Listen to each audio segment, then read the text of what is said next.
Okay. Chat, how have y'all been? Okay, let's go, boomers. Alright, so we have had a wild, wild ride over the last couple of days. Um, Apologies for... No, I am not home. Papa is many places, but home is not one of them. So I don't know if you guys know this, but the weather has been absolutely insane in the United States. I was on. I'm in a different location working on our super secret project at Healthy Gamer, and I ended up getting stuck here. So like I was supposed to be here for the weekend, super excited to get back on Monday and stream and whatnot. Get back to working, our patients and clients and stuff like that, and all that kind of went out the window. I've been booked and rebooked on like 1,000 different flights at this point. And so, yeah, we're webcamming on a potato. So this is like what we managed to throw together after, not streaming. We skipped stream on Friday. Weren't able to make the stream on Monday. Internet's been out. Power's been out. I'm in the Northwest. And Texas is like frozen. And people are really struggling down there. So I missed you guys immensely, though. So we're going to go ahead and do our intro. And then I don't know exactly what we're going to do today. But we're going to do something because... make you on Discord. Okay. Hold on. Where is... Oh, Jesus.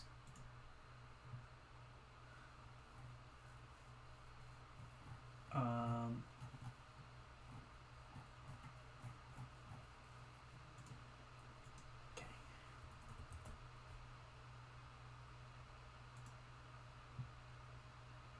God. Okay, I gotta make someone admin on Discord. Okay, so we're gonna... Can you guys... Okay, you can hear me okay, right? So this is what we're gonna do today. I have to figure out how to make someone an admin on Discord. How do I do that? I have to find them in the Discord.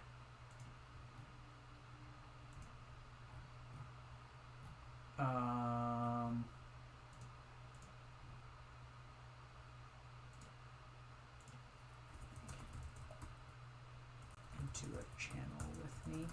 Okay. So let's do our disclaimer real quick. So welcome to another Healthy Gamer GG stream. It's going to be potato quality today. We're just a reminder that my name is Alwa Kanoja. I'm a psychiatrist, and that everything on the stream is intended to be for educational purposes only.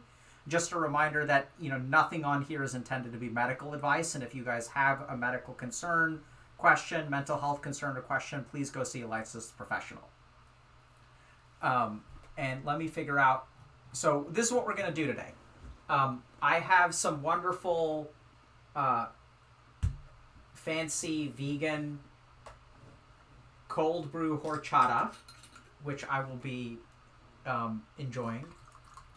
And then I'm also going to have a little bit of something with it. So that'll be fun. Okay, the channel is called Dr. Cake. So I think what we're going to do, so we have an... even the smell of it. Ugh. It's awful. Okay, let me see. Here we go. Okay, hold on. Let me indefinite. Profile.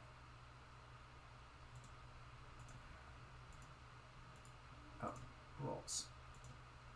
Admin. There we go. Okay, should be done. And then we gotta change this to output. Testing. Testing. Can you say something?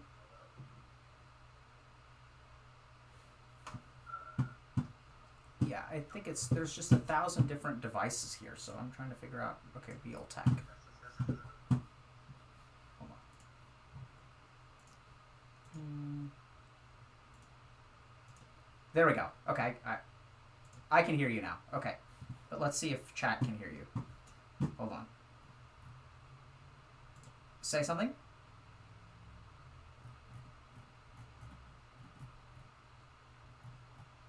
Okay. Default. Okay, say something now. I am saying Okay. I think we're good now. All right. Yeah, we're good. We're good. Okay. Nope. Yeah. So Dr. K is, you can teach an old boomer new tricks. I don't know if you guys know that.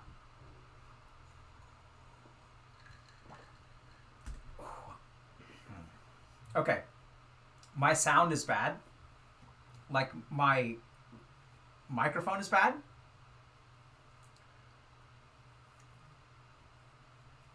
Yeah, let me see if this is better. Okay.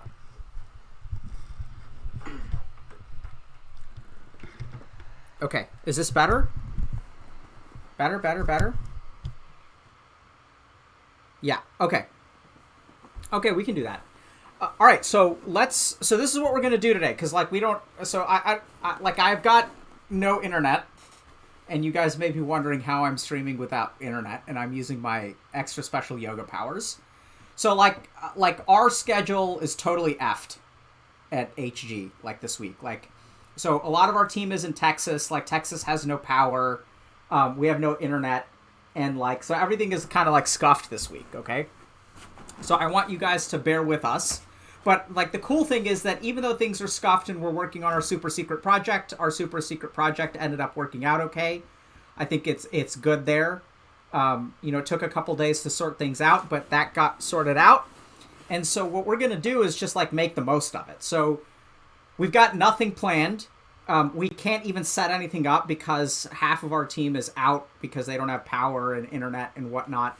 Kruthi's taking care of both of the kids on her own, which is super challenging. So she's like not really able to work because, childcare, and they need to eat food and things. And so what we're going to do is just like take this opportunity to just like talk to people in our community. And we're just going to have viewer call-ins today. And we're just going to, because I can't go anywhere. I can't do anything. I'm trapped in the Northwest. I've been losing power and internet intermittently. So we're just going to hang out because like there's nothing else we can do. So let's get started.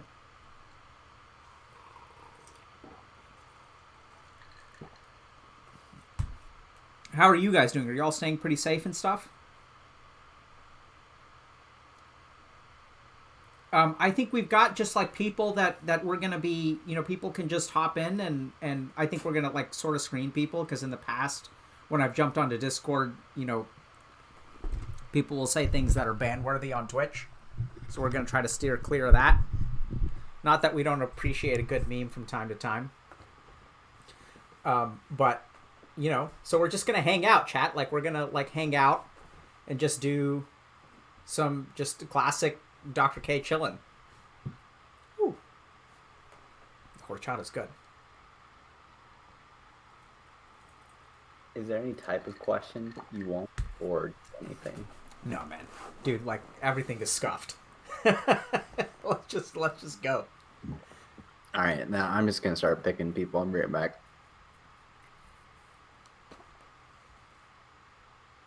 Yeah, man, it's going to be potato quality.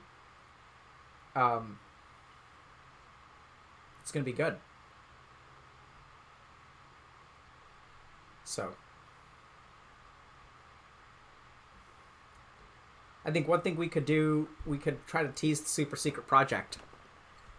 But tease. Debate.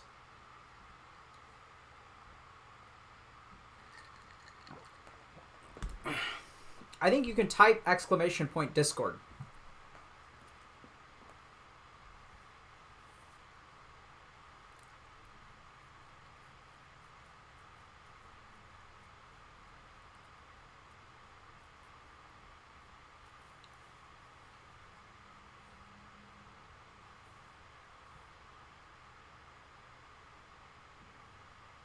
All right. I guess silence. But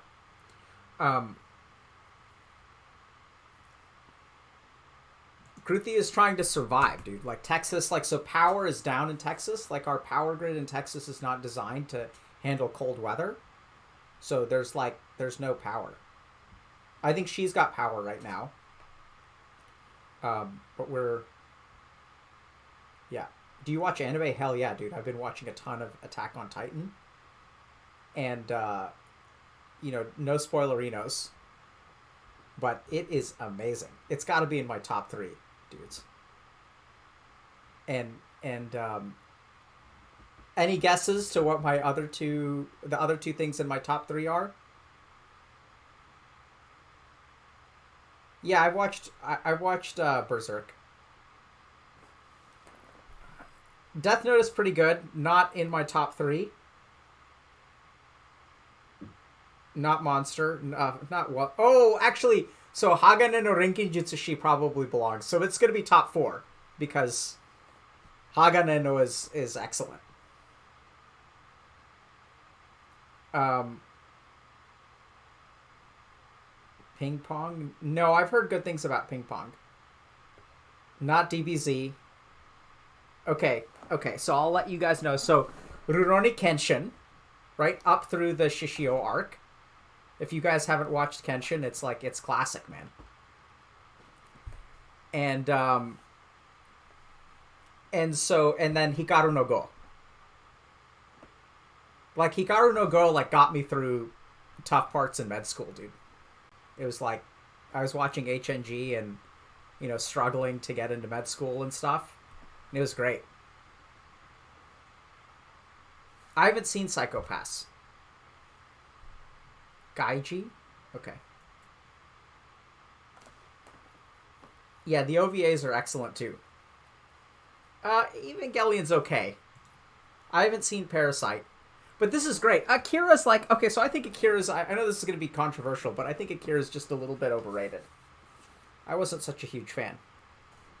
I don't know if you guys noticed, but my hair is different. I now have a Karen cut. You guys missed my Karen hair.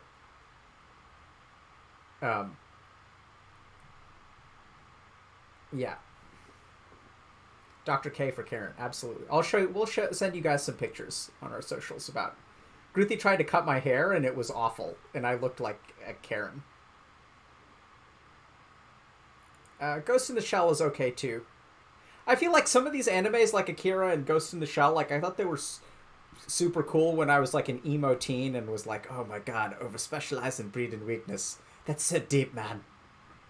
And they're cool.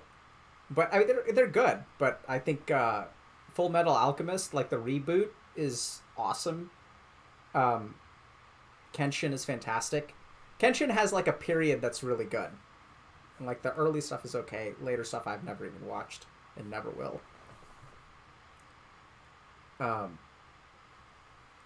I've seen Samurai Champloo. I thought it was okay.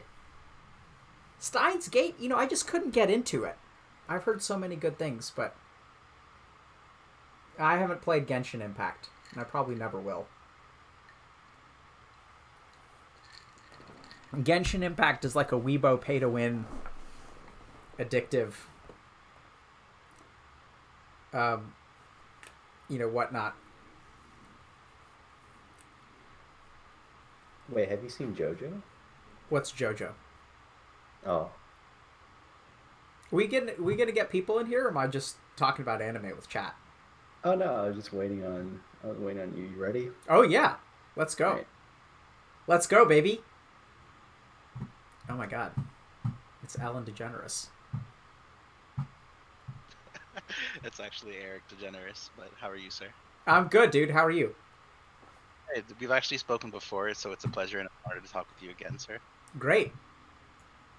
My question was, so I've been working hard on finding my Dharma in life, and I was curious if it's possible to live a fulfilling life without achieving that, or without finding a Dharma. The short answer is probably not, but let's think about why you're having trouble finding your Dharma. What do you think your Dharma is?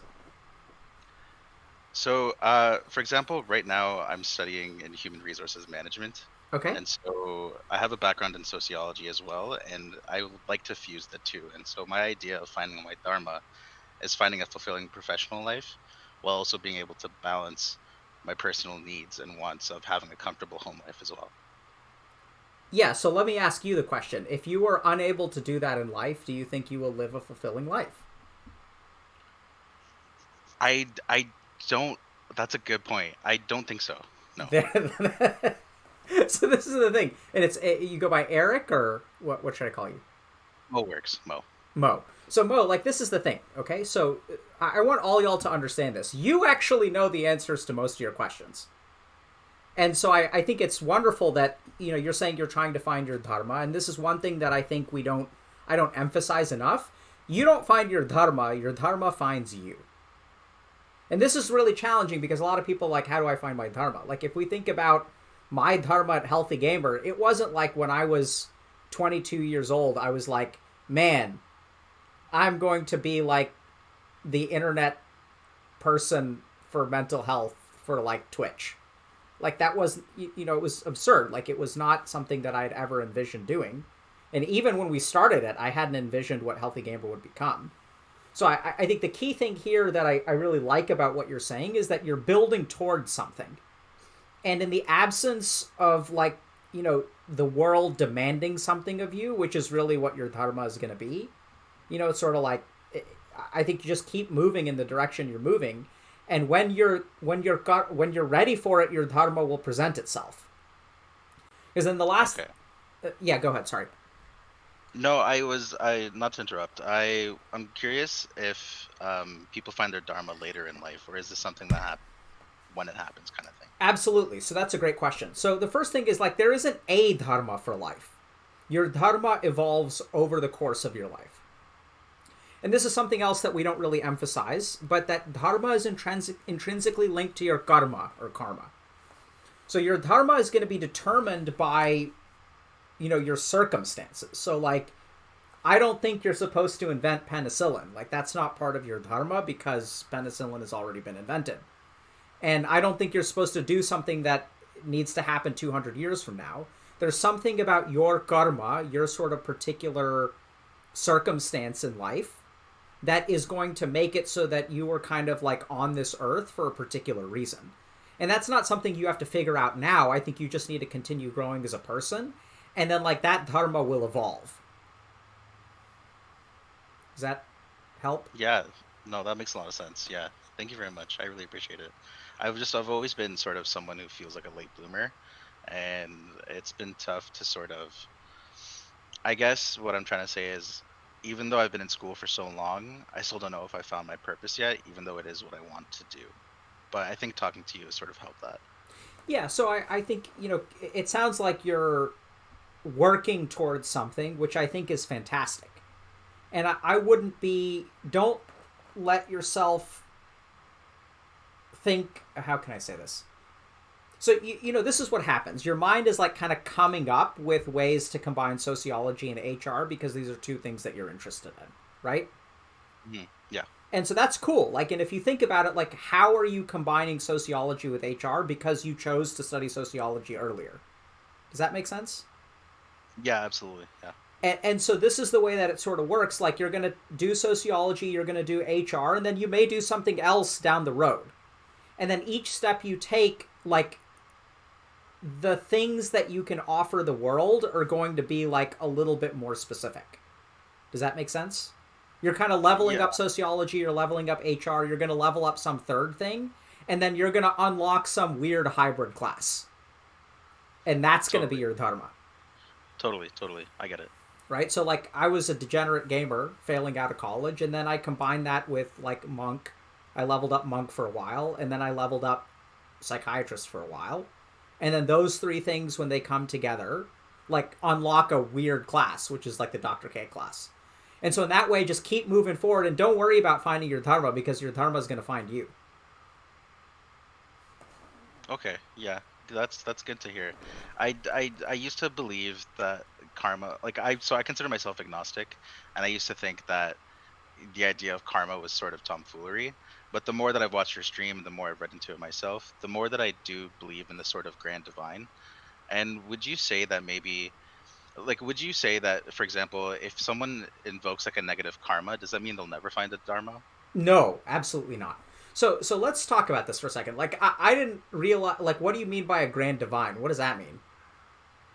Sort of in the sense that when you say something like the dharma will find you, the idea is that something will come to you, something greater that you can't really necessarily physically or tangibly hold on to. Yeah, so I realize it sounds like that, but I want you guys to understand, like, what's your understanding of what karma is? My understanding of karma is like the grand balance of like it's almost like that what's the word? Like that image of the scales of like truth and knowledge and sort of what's good karma and what's bad karma, and then the more positivity you bring into the world, the more positivity you receive out of it, and it balances out with the negative things that you do in life. Yeah, so I know this is going to sound kind of weird, but that's not really how I see karma. So if you want to you can look at it that way, and that's how a lot of people look at it. Like Hindus predominantly look at karma in that way. I look at karma actually in a slightly more Buddhist and a slightly more scientific way. So karma is nothing but the principle of cause and effect. Right? So this is like a universal physical law. And so the way that I kind of think about it, it's Mo, right? Exactly, yeah. Yeah, so like Mo, here's how I think about your karma. So, if you take an action, that action is going to have some kind of outcome, right? Yeah. So then like the next question becomes, are there outcomes that exist that don't have prior actions? Are there outcomes that exist that don't require prior actions? Yep. So like if I commit an action, the action has an outcome. That always happens, right? Yeah. And so is it possible to have an outcome that wasn't created by an action? I think so.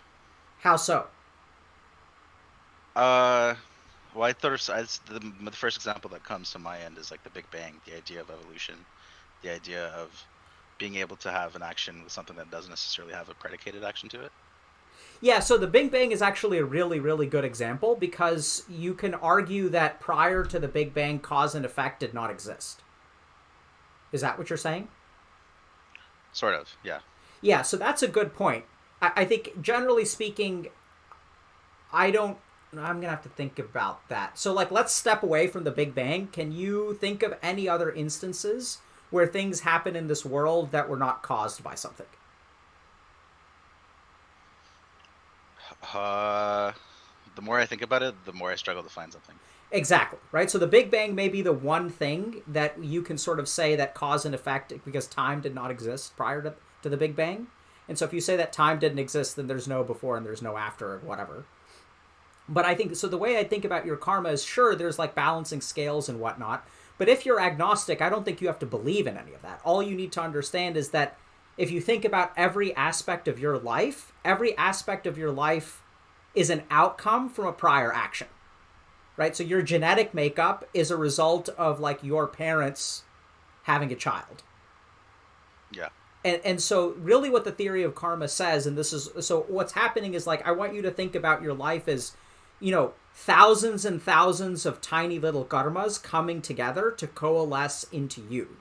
And that's not some weird mystical stuff. It's just like, it's genetics and it's timing and it's all kinds of other things that are like found in the scientific world. It's biology, it's biochemistry, it's neuroscience, even some scars, or you can kind of think about those as karmas, right? So you had a particular action that happened to you, it affected your mind in a certain way, your personality gets shaped in a certain way, and that you are a unique person.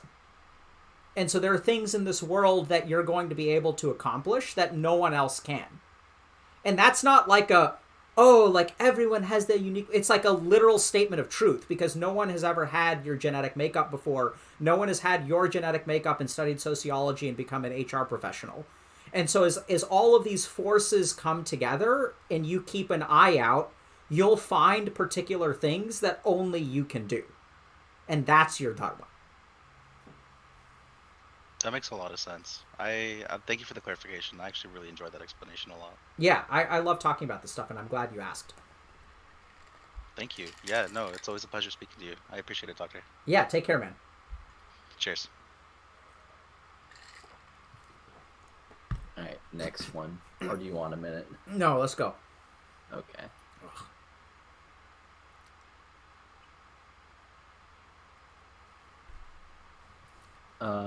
Oh wait, what happened to his mic? Oh, He appears to be muted. he should not be. Hold on. You're muted. See. Strong T. No.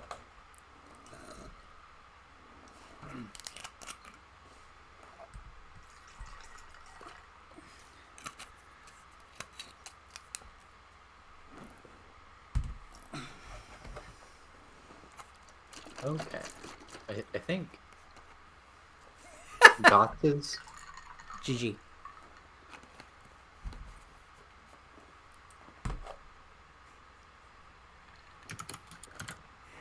Chat is He is having a little bit of problems with his mic before, so it may be that. Well, he belongs with us. He's one of us. He is our people. Exactly. Welcome, chat. Wait, how much have you had? This is my second cup of horchata. Oh, well, The horchata is excellent. that's not what I meant, but okay.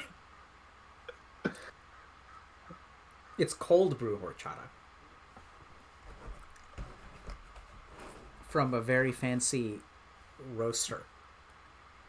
Oh. All right, well.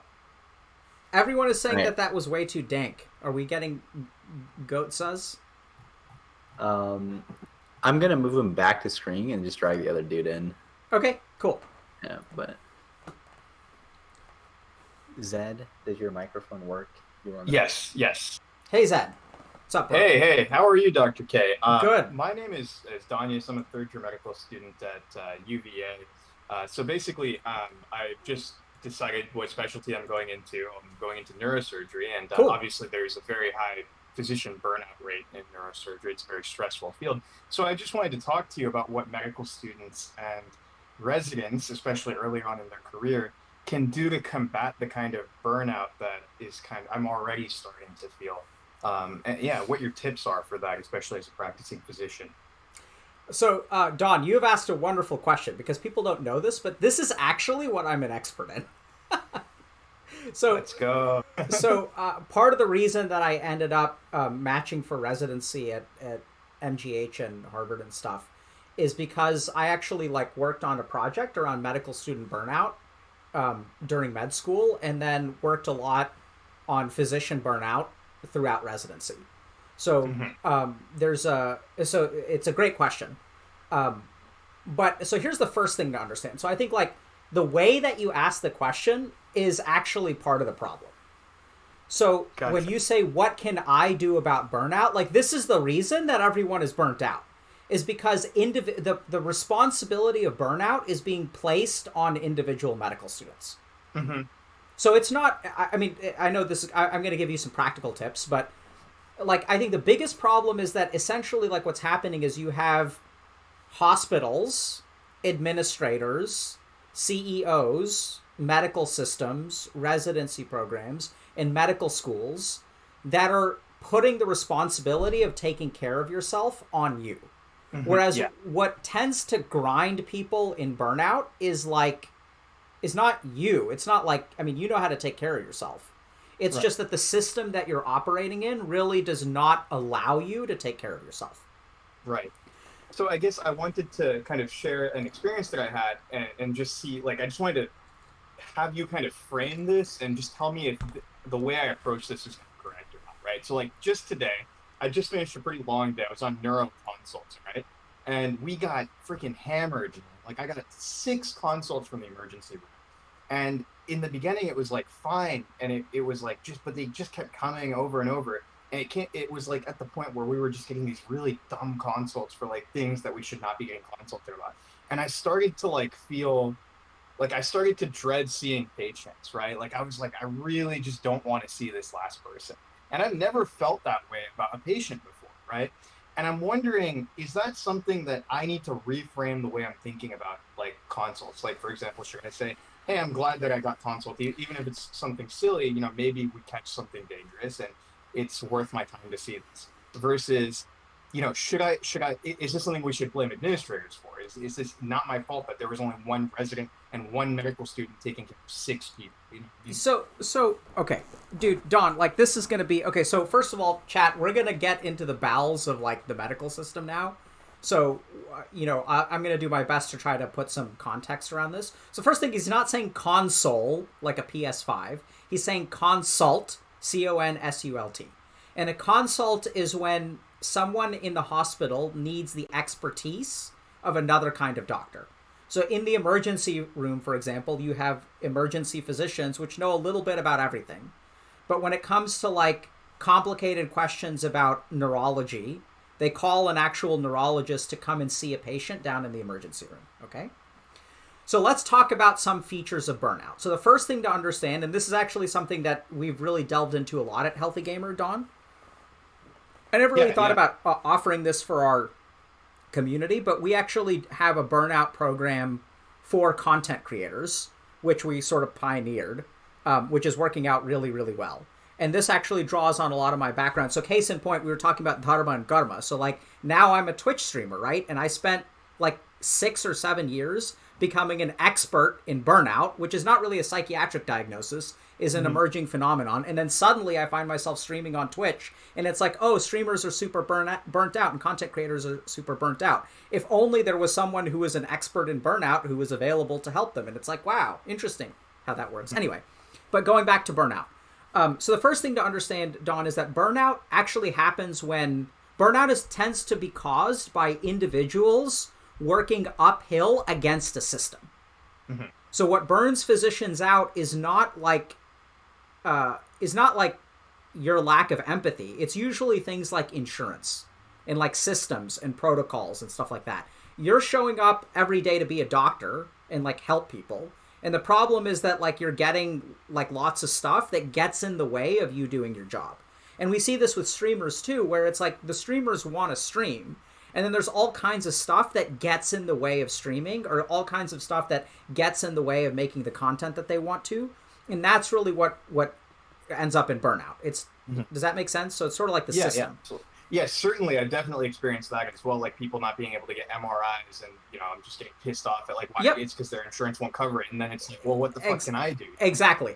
So it's like burnout gets caused when there are people who want to do good that run up against a system that like doesn't let them do what they want to do. And we see that a lot. So like with content creators, for example, they have this kind of problem where they want to experiment and they want to do content that's like fresh and exciting, but like people only like one thing and they're afraid that they're going to lose viewers. And anyway, that's a kind of a separate issue. But so let's talk about a quick manifestation of burnt out. This definitely sounds like burnout. Because one of the first things that we know about burnout is the first thing to go is not like your ability to do analysis or a differential diagnosis. The first thing to go in terms of burnout is empathy. So the biggest diagnostic sign of burnout is a lack of empathy. So when you're kind of thinking like, oh, I don't want to see this patient, that sounds like burnout to me. Mm-hmm. So a couple of things that I got to tell you.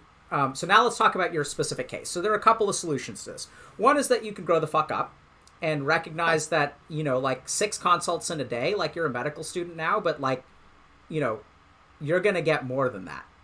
And that's sort of how it is. That's reality. Right? Yeah. So like when you were saying you got 6 patients, it's like, yeah, maybe the resident should be protecting you a little bit more in terms of like, you shouldn't need to see all of those. Like if I was your resident, I would set a limit on how many I expect the medical student to see, because 6 sounds like a lot. Like I would top out at 4 max and probably do like 2 to 3, depending on if you're a third year, like definitely I wouldn't have you see more. That's the most I've ever done. Yeah. I've never done that many.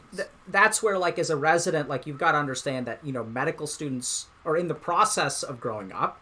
And so they shouldn't be seeing 6 consults a day. Like you should see 2 to 3 patients, do a solid differential, come up with a solid plan, like, collect a good H&P and make sure you learn how to do a few patients right before you do a lot of patients wrong. Right. Does that make sense? So yeah, absolutely. So that's not your fault. Like, so over time, you're going to have to grow up and, learn how to see 6 patients in a day. But, for now, it sounds a bit excessive. So I apologize if that was a little bit judgmental. But no. Don't be silly. Yeah, it's fine. If you're a 4th year, definitely like we're talking like 4.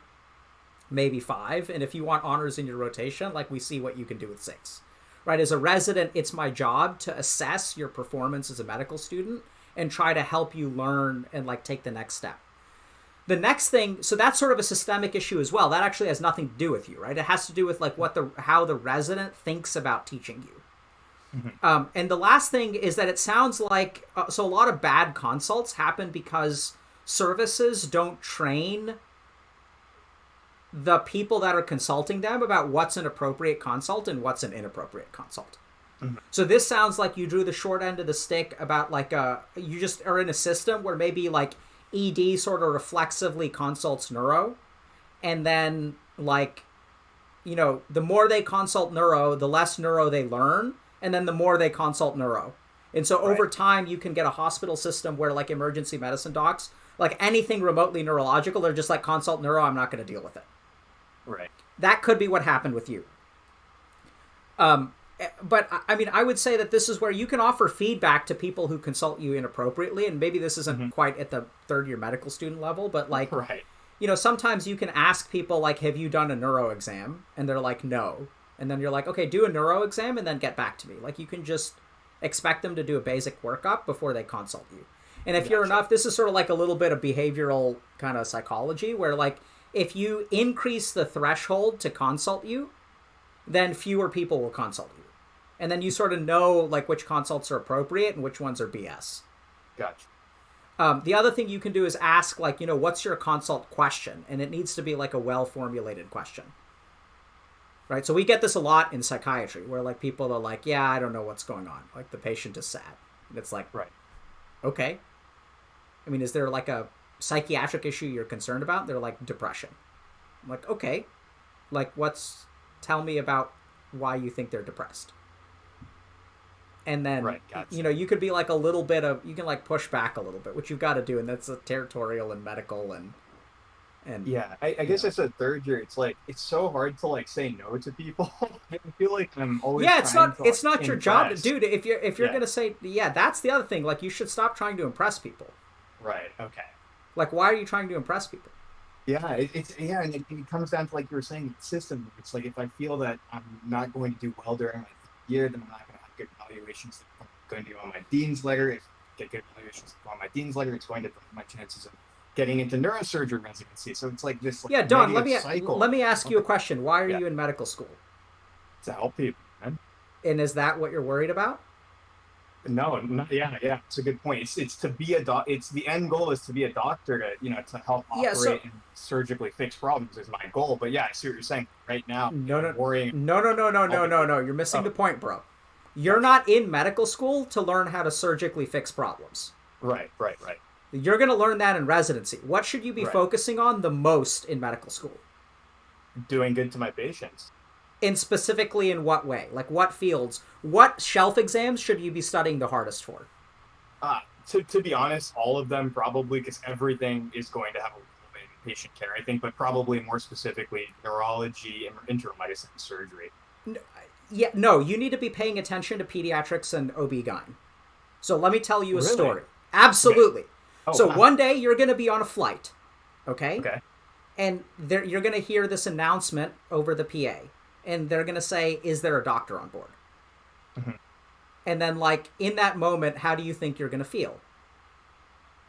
Kind of terrified if you ask me right now. You're damn right. I can tell you it's one of the most terrifying. It's probably the scariest thing. The scariest situation that I've personally been in is when I heard that announcement. And then what you're going to do is you're going to cross your fingers in your head and you're going to be like, I hope there's a different doctor on the plane. Right. And then what's going to happen is no one is going to say anything, and then you took this oath, right? So you're going to hit the call bell, and you're going to be like, yeah, I'm a doctor. Right. And then they're going to show you a pregnant woman who's having, like, a lot of lower abdominal pain. Yeah, this is my nightmare. And then they're going to ask you, the flight attendant, this is exactly how it's going to happen. The flight attendant is going to pass you the phone, and then the pilot is going to ask you, should we land the plane now? Right.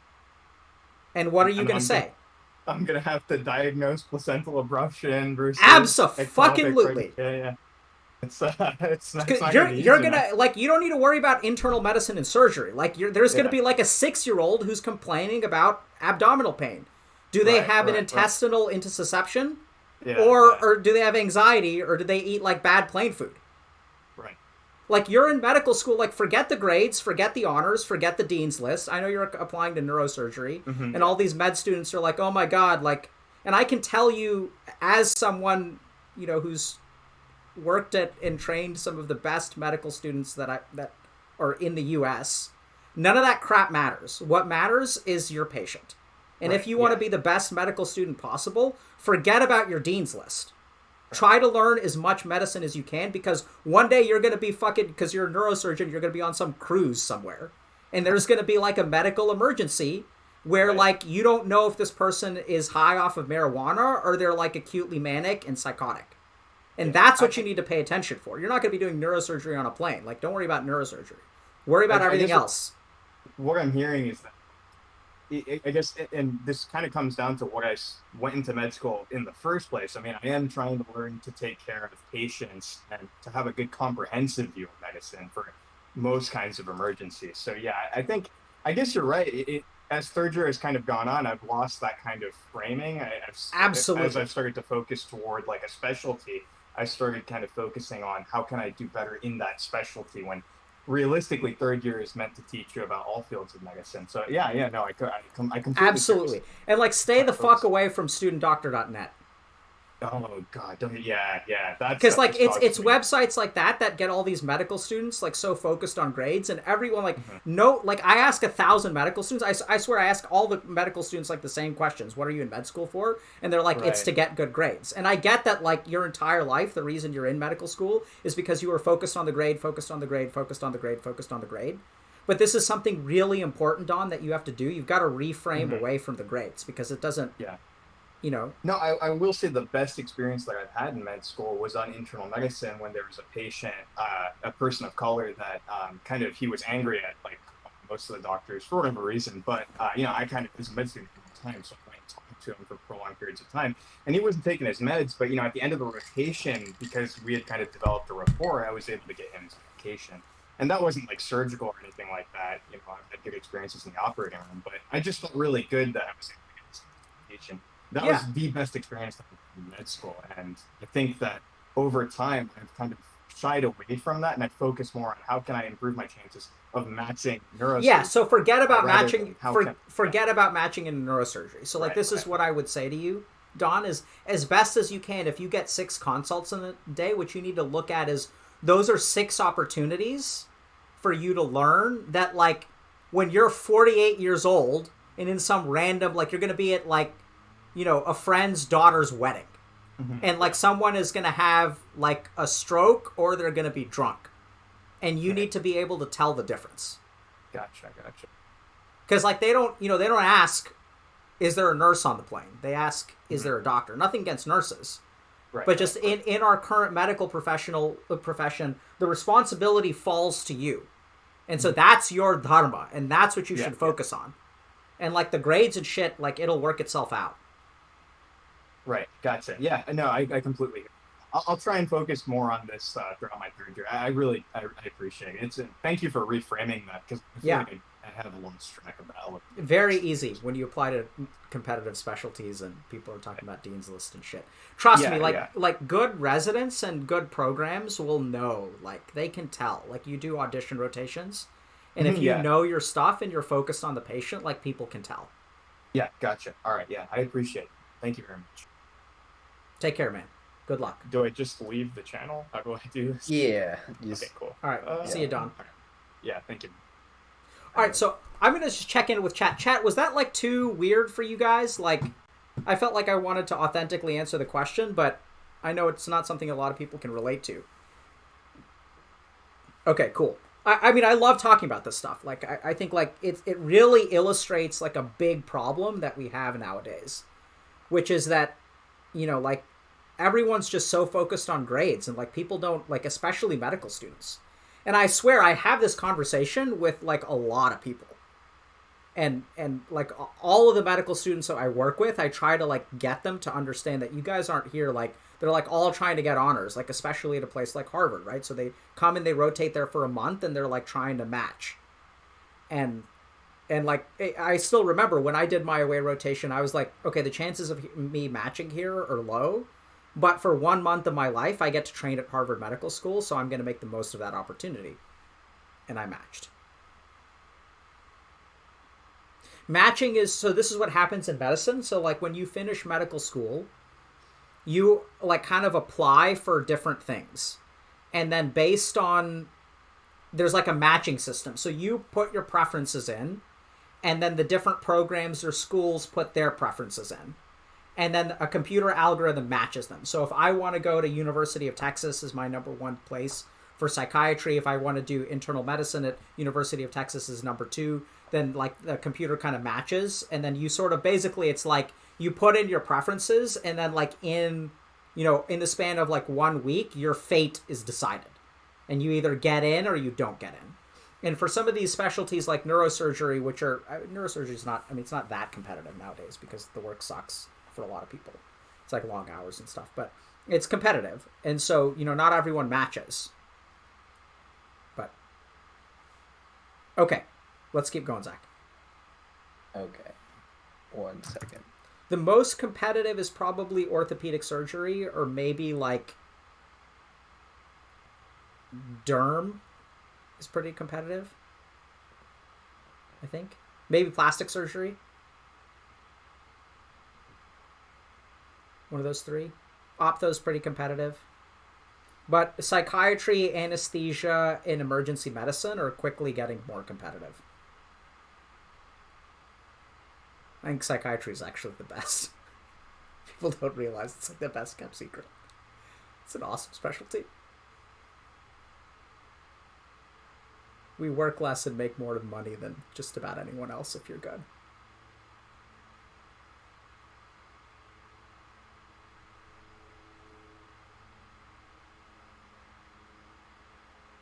Homeopathy is very competitive. All you have to do is pay money. Wait, Gotsus, can you activate your mic? Oh.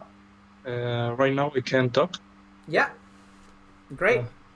Finally. Oh, hi. Go for it, Gotsus. Yeah, I'm kind of nervous. Okay. Take your time, bro. Yeah. It's that I'm not a native English speaker, so I have to really think through the thing that I want to ask and then translate it. So take your time. Yeah. The question that I was gonna ask is, what is your understanding of hatred as a feeling and philosophically wise?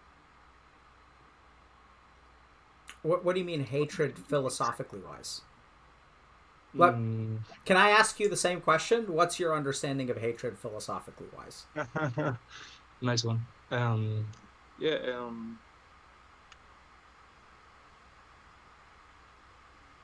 don't know. That's what I want to ask. But hatred for me is an emotion that divides the world. Okay. Very, I don't know how to put it, but micro level and a macro level. Sure. Of war, races. I don't know. Do you think that hatred divides the world more than positive emotions? Positive emotions divide the world? Do you mean positive emotions come together? Yeah, so like I'm curious, do you think more wars are started from hatred or love? I don't know, but I think that the ones that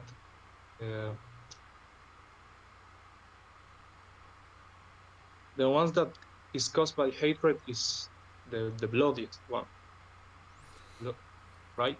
Yeah, so I don't know if I really agree with that. So, here's my take on hatred. So the first thing is that like I think human beings sometimes make the worst choices out of positive emotions. This is something that like a lot of people don't really talk about, and I could be in the minority here, but like, if I think about, for example, what breaks up marriages, usually it doesn't start with hatred. It usually starts with like love. Right? So like sometimes you'll have someone who like Like I'm married to person A and I fall in love with person B. Yeah. And so over time, I feel like I can come to hate the person that I'm married to. But I think like we all think that a lot of the bad stuff in the world like comes from hatred. But in my experience, like a lot of bad stuff in the world doesn't come from hatred. It comes from either hurt, which I think is at the root of a lot of hatred, or it actually comes from like love and a desire to protect. Okay. Right? So like if you think about, people who do like commit genocidal atrocities, sometimes there's hatred, but there's usually like some kind of like positive emotion. Nationalism. Yeah, they're like, I'm trying to protect my people, or I'm trying to make the world a better place, or sacrifices for the greater good, or like this line of reasoning. Like most people who are, commit really bad things think that they're doing something that's really good. Yeah, I understand that. Like, especially if you look at religious wars, it's sort of like we're not going to let this religion, like, knock our religion down because our religion is true and right. And for the sake of justice and goodness, I have to like wipe out this entire nation of people. But what's the difference in justice and revenge? That is the original question, because I have a personal relationship with the sentiment of hatred. So tell me about that. Yeah, I developed a lot of anger when I was young. And for some people that bully me during my primary and high school years, I don't know, it's like a beast inside me. Yeah. So, what do you think about that? I don't know. In the moments when I get angry and I can lash out, I feel very good. Yeah. See, this is the thing that they don't tell you about anger and negative emotions. They feel so good. Yeah. How do you understand that? Because I experience it. Yeah. So, I mean, do you hate these people that bullied you? Yeah. And when the time passed, I became a bully myself. Because I came to understand that is what you're doing it's good. Gonna be me or they. It's like a battle. Yep. And there's only one winner. Yeah. And you're tired of being the loser. Yeah. So the bullied becomes the bully. Yeah, self-justified. Feel that of all the things I did to other people, regardless of what things that they did to me in the past, I don't feel bad about it in the moment. Do you feel bad about it afterward? I don't know. I'm mixed feeling. Yeah, so when you say mixed feelings, I'd like to toss out a guess. I mean, do you feel like you should feel bad, but you don't? I don't know.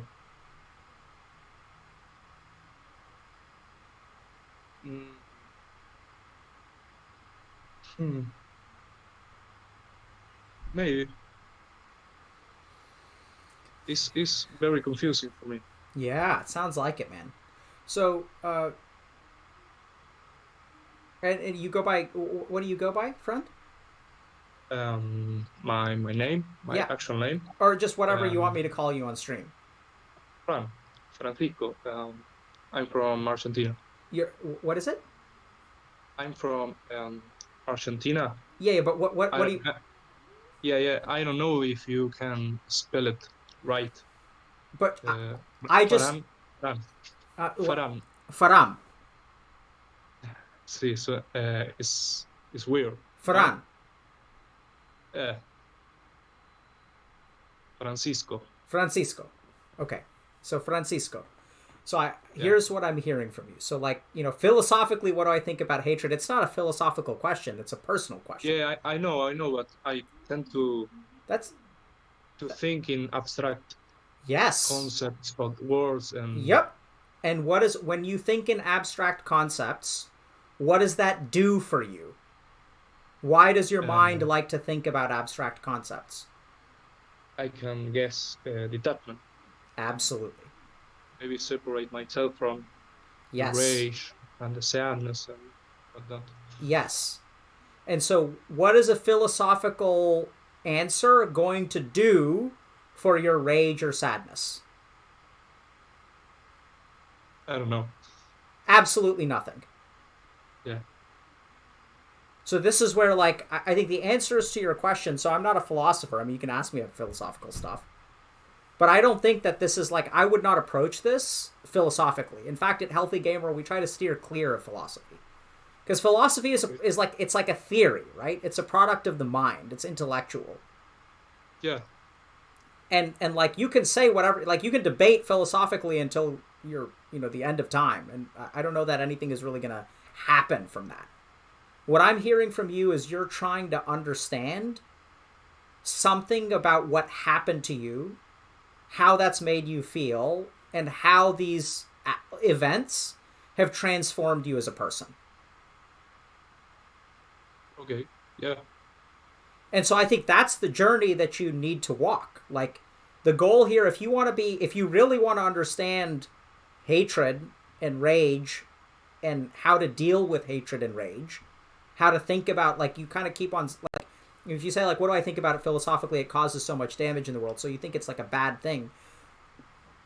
And my point is that I don't think it's, I know it sounds weird, I don't think it's like any worse than the good emotions when it comes to doing things in the world. Like, my experience has been that I've seen just as many lives ruined out of, like, love and positive emotion as I have by hatred and anger and fear and guilt. And all, like, so I think the basic issue here is that philosophically, I don't know if this is philosophical or practical, but I think generally speaking, living your life dictated by an emotion is the mistake. Okay. Right? So, like, the goal is to have your mind be tranquil and to not let your emotions rule your actions. And if I'd say there's one mistake you're making, it's like, you're being a bully, like, that's not good, certainly, but we've also talked to people on stream who have positive emotions, who rule their lives, and that's not healthy either. Right? There are a lot of people who think, like, oh, I have to take care of my family and I have to put everyone first, and, I can't do anything for myself. We hear that a lot on stream. I don't think that's healthy either. That's damaging too. That's what? That's damaging too. Absolutely. So I think our approach here at Healthy Gamer is, like, to try to understand and, like, work on the level of your emotion. Like, if that's where your actions are coming from, if that's where the energy is coming from, if that's where your worries are coming from, because you've turned into a bully now, and you have this, like, rage inside you that's an animal, like, that's what you have to go tame. You can't, no philosophical answer is ever going to take that emotional thing inside you away. Now, it doesn't mean that philosophy isn't useful in some way. It can help you, contextualize things and understand things. Like, philosophy isn't bad. But I don't think philosophy is a substitute for growth. Okay. I think to understand this, but when I came to approach you with a question, I don't have the tools how to formulate it without sounding abstract. Yeah, that's okay. So I think this is where, honestly, Francisco, I think that, like, I don't know if you've looked at our coaching program, but this is the kind of thing that, like, I think you should work through with a coach or work through with a therapist. Because I have been in therapy. And has that Like, been helpful? I don't know.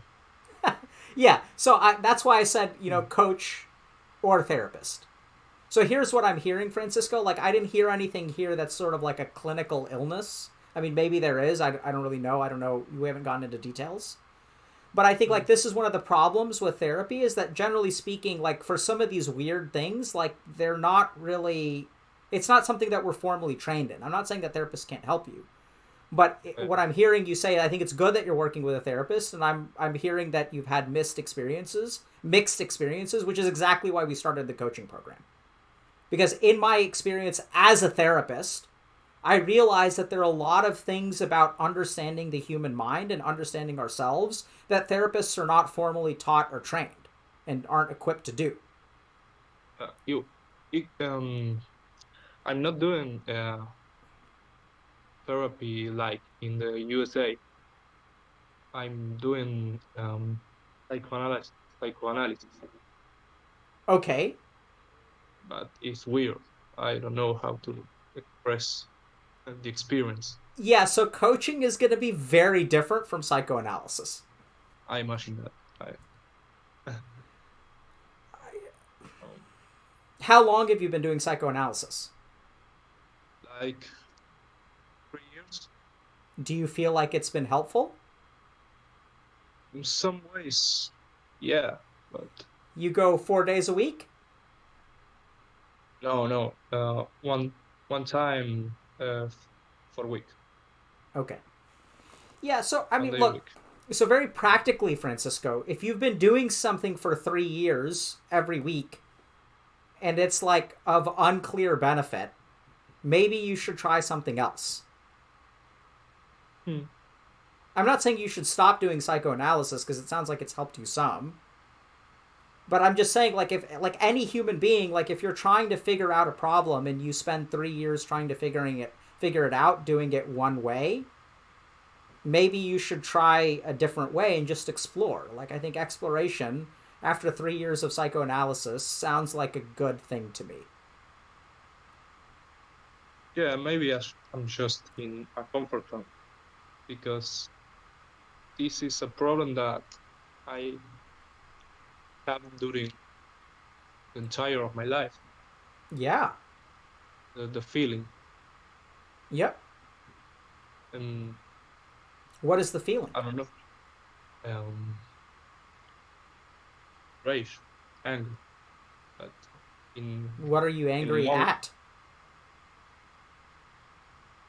I was in a religious school when I was very young, and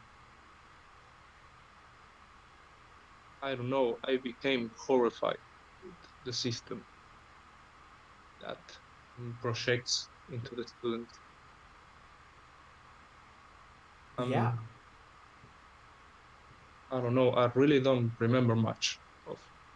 Yeah, so I'm going to toss out something really, really bizarre, Francisco. You've said, okay, I don't know a lot today. Like, I don't know if you're just using that as, like, filler so that you can translate in your mind, right? Just as you think of the right words. But no. I really don't remember. Yeah, so much part of. I think you know way more about this than you're willing to admit. And I think you judge yourself for some of the conclusions that you come to. Yeah.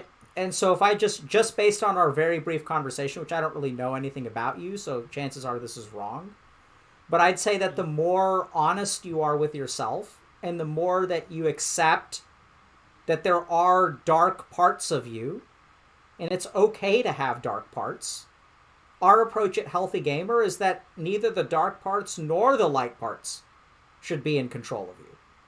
You should be in control of them. And controlling them starts by understanding them.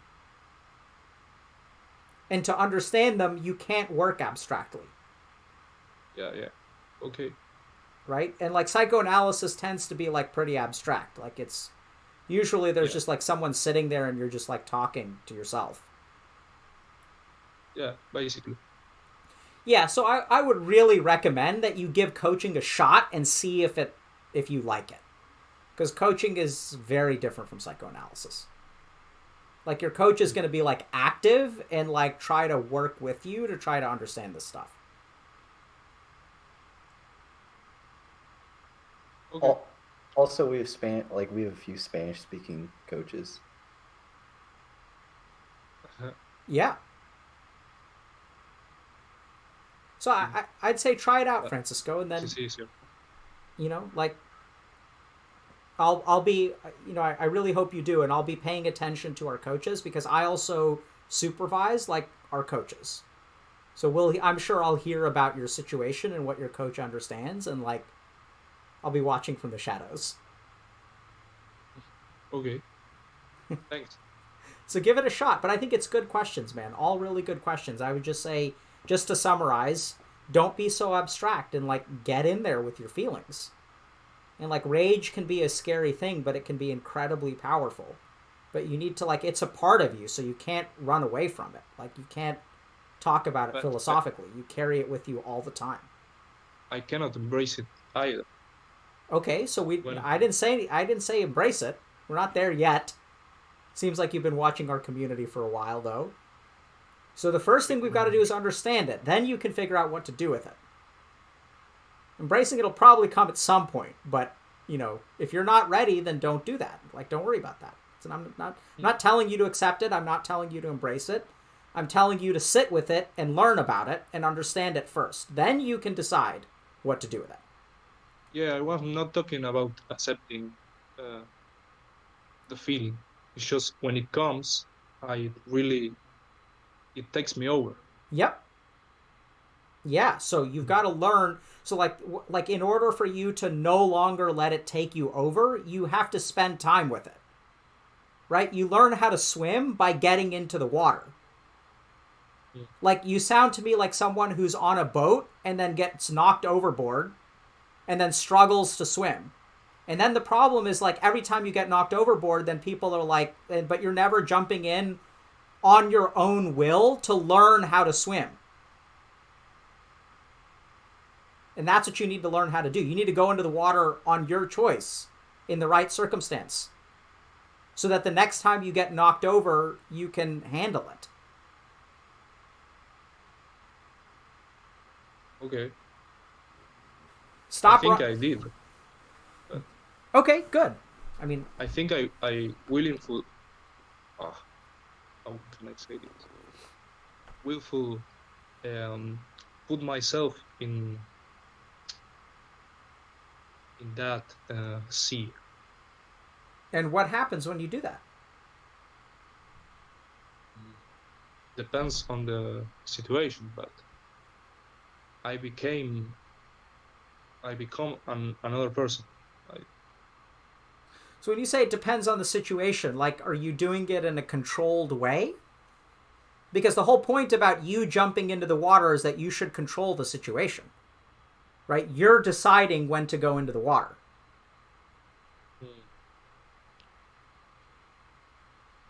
Yeah, I don't think so. I was referring to the time when I faced people who bullied me. That's not what I'm talking about, right? So what I'm talking about is in a very controlled way. In a meditation sense. Meditation is one way to do it, but just accessing your rage. Opening the door to that rage, like in an office, sitting with a therapist. Right? Because that's going to be like a controlled environment. And when you laugh, have you not done that in your psychoanalysis? Laugh? No. Access your rage. Right now, because the COVID, I have the therapy like this. Okay, I mean... Not in Discord. Yeah, I understand. But look, Francisco, I think it's like... I don't envy your position, but you seem to me like to be a very curious and thoughtful person.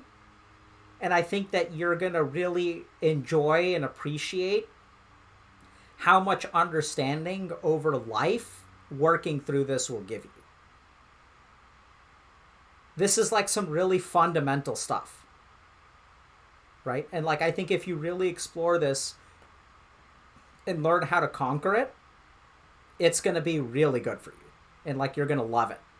You're going to be one of these people who says years from now that you're grateful that you were in this situation. That's my bet. I know it sounds weird. Okay.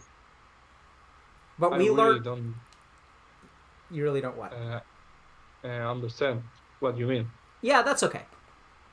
So I'd say very practically, Francisco, try working with a different therapist or sign up for our coaching program, because that's going to be quite different. It's not even going to be therapy. You already have a therapist. So the two really go complementary. Like they're going to go hand in hand.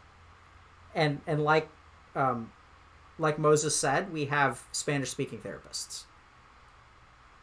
Okay. Okay? Thank you. I'm really glad you came on, Francisco. I really liked your question and the way you talked about it. Thanks. I'm really glad I came too.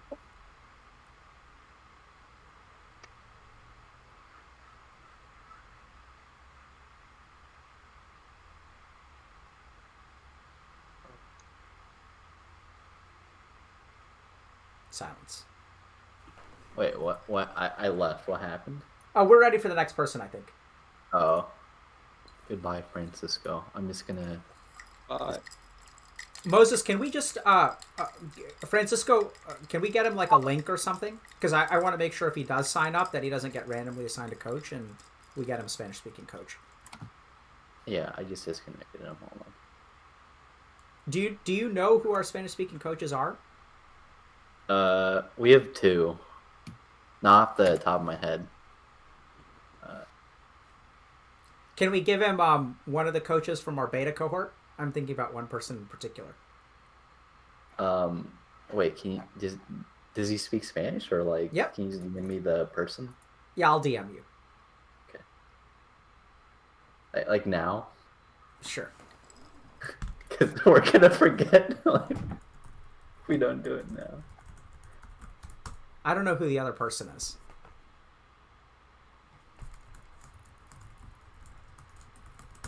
I think he's I think he's a better fit for the top one. No, he speaks Italian. Oh shit. Yeah, not the same. Right.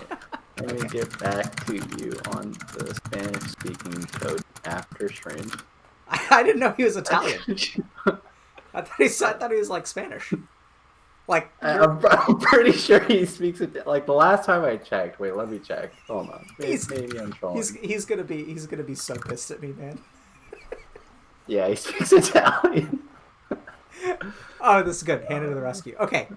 Okay. Oh, dude. Okay, Hannah just messaged me. I know who we're gonna give him this guy, for sure. Oh yeah. All right, next For sure. one. You good? Yep. Oh man, I'm so thrilled about hearing about this guy in supervision. It's gonna be good. Hello. Hey. Hey, how you going? Hey man. How you doing, man?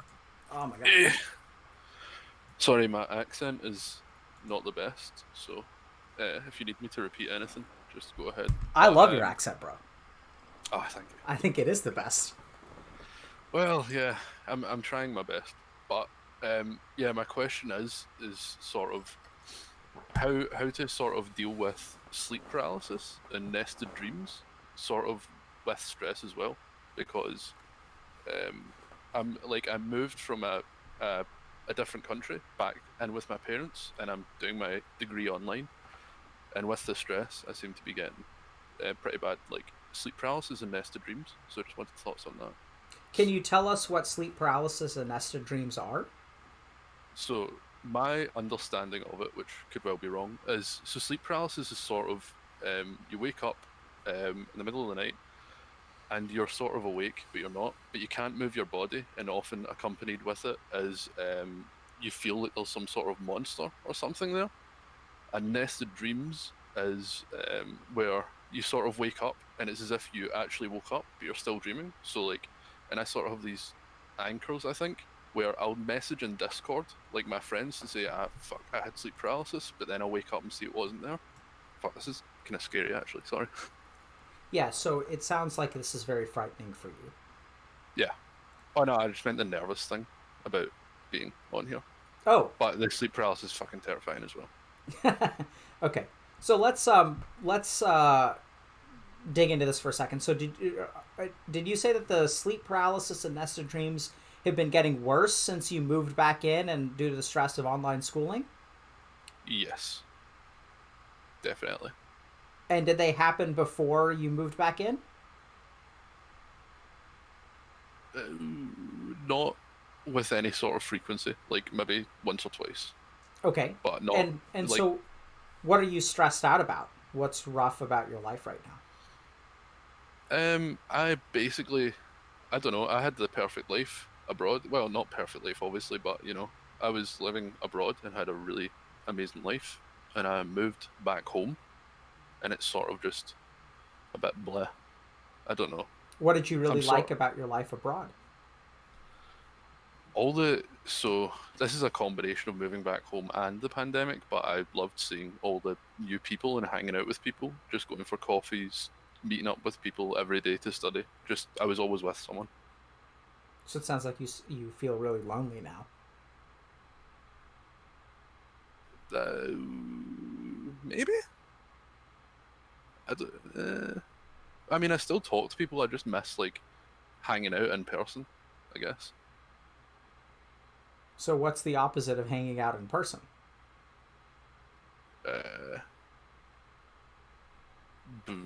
Fucking not hanging out, I guess. Or I mean, if it's the opposite, I guess it would be not hanging out in person. Yeah, and what do you go by the way? Gordon. Gorbin? Gordon. Gordon. Okay. Yeah. So Gordon, let's look at a couple of things like pretty logically, okay? So generally speaking, in medicine, you know, if there's a particular risk factor that leads to a particular manifestation, you can always address the risk factor. So this is where, like, you know, if someone has a worsening of their anxiety because their job is stressful, like alleviating that job stress will sort of make their anxiety better. Does that make sense? Yeah. So the first thought that I have is that, you know, it sounds like these problems didn't arise before, and that in this particular situation and from some of the stress of online schooling, being alone, kind of being at home, like not being able to see people, it felt like you were maybe like going out and like living your life. And if I really had to just guess randomly, I would say that like you're maybe kind of like subconsciously afraid of sort of being trapped like back at home and like not being able to like live your life. So like I think it's kind of like that, but it's more like I feel like I'm missing out because my life was just so good, and I feel like I'm probably, I don't know if it'll ever get that good again. I feel like I could have kept the train going. Like I had made new friends and everything, but now like I need to redo all of that. Yeah, so I think those are all the kinds of things that you've got to work through, right? So like this is the kind of thing where it sounds like you sort of missed the boat, or you were on the boat and then like you had to get off the boat, and then the boat continues without you and you're kind of like stuck on this island. And so it really feels to me like you're stuck. Like you were doing everything right and everything worked out, and now like something has taken that away from you, and you're afraid of if you're ever going to be able to get it back. Yeah, but like the problem for me is that I feel like I did actually sort of do everything right and everything was going so well, and then this fucking pandemic came out of nowhere, and I don't think I can fix it. Yeah. So okay, I don't mean to laugh, but I think it's like pretty clear to me now. You're right. So like I think like just think about what you're saying, man. Like you're living a life that you think has been screwed up, and you're not going to be able to fix it. Like it's GG, man. Finished. Yeah. Is that how it feels? Sort of, but I don't know how to rationalize actually. We're not going to rationalize, so you can rationalize until the end of time, but it's not going to deal with your emotions. Oh, right? So okay. so let me ask you a question. Have you ever been in a situation in the past where you sort of did everything right, but like you still got the short end of the stick, or life still screwed you? Where you were about to do something really awesome, but it got taken away from you? Sort of, yeah. Can you I've had tell a us few about things like that? that. A few things, okay, makes sense. Can you tell us So about those? one of the things was, I won't name anything specific, but I was sort of working on this game that um, I was friends with the developer of, and then my parents, the person lived in a different country who was doing this game. It was like a mod for a different game back in the day when I was younger. And I was telling my parents, and I was excited about it and everything. And they wouldn't let me stay up past my bedtime to manage the server and everything. So I ended up not doing the project and continuing with it because I couldn't like manage the server and everything. But I will say that that game went on to make, I think, billions now. But I'm kind of glad that it happened because it's led me to a better place in my life. But also, I feel like I did kind of miss out there. Did you say billions? Yeah. Wait, no, let me check. Uh, Because your parents wouldn't let you stay up. yeah, estimate. Well, yeah, over a billion, I think. Yeah, so... But I Okay. mean, it's not direct that I would have kept going with it, but it's just, I feel that there was sort of an opportunity lost there. Yeah, so let me explain something to you, Gordon. So part of the stress that you're dealing with is not your current situation. Part of the stress that you're dealing with now is like carried over from prior situations. So like I think that it's not just this pandemic, it's almost like a little bit like PTSD where your mind is like, oh shit, it's happening again. We've been here before. And in the past, this has cost us billions.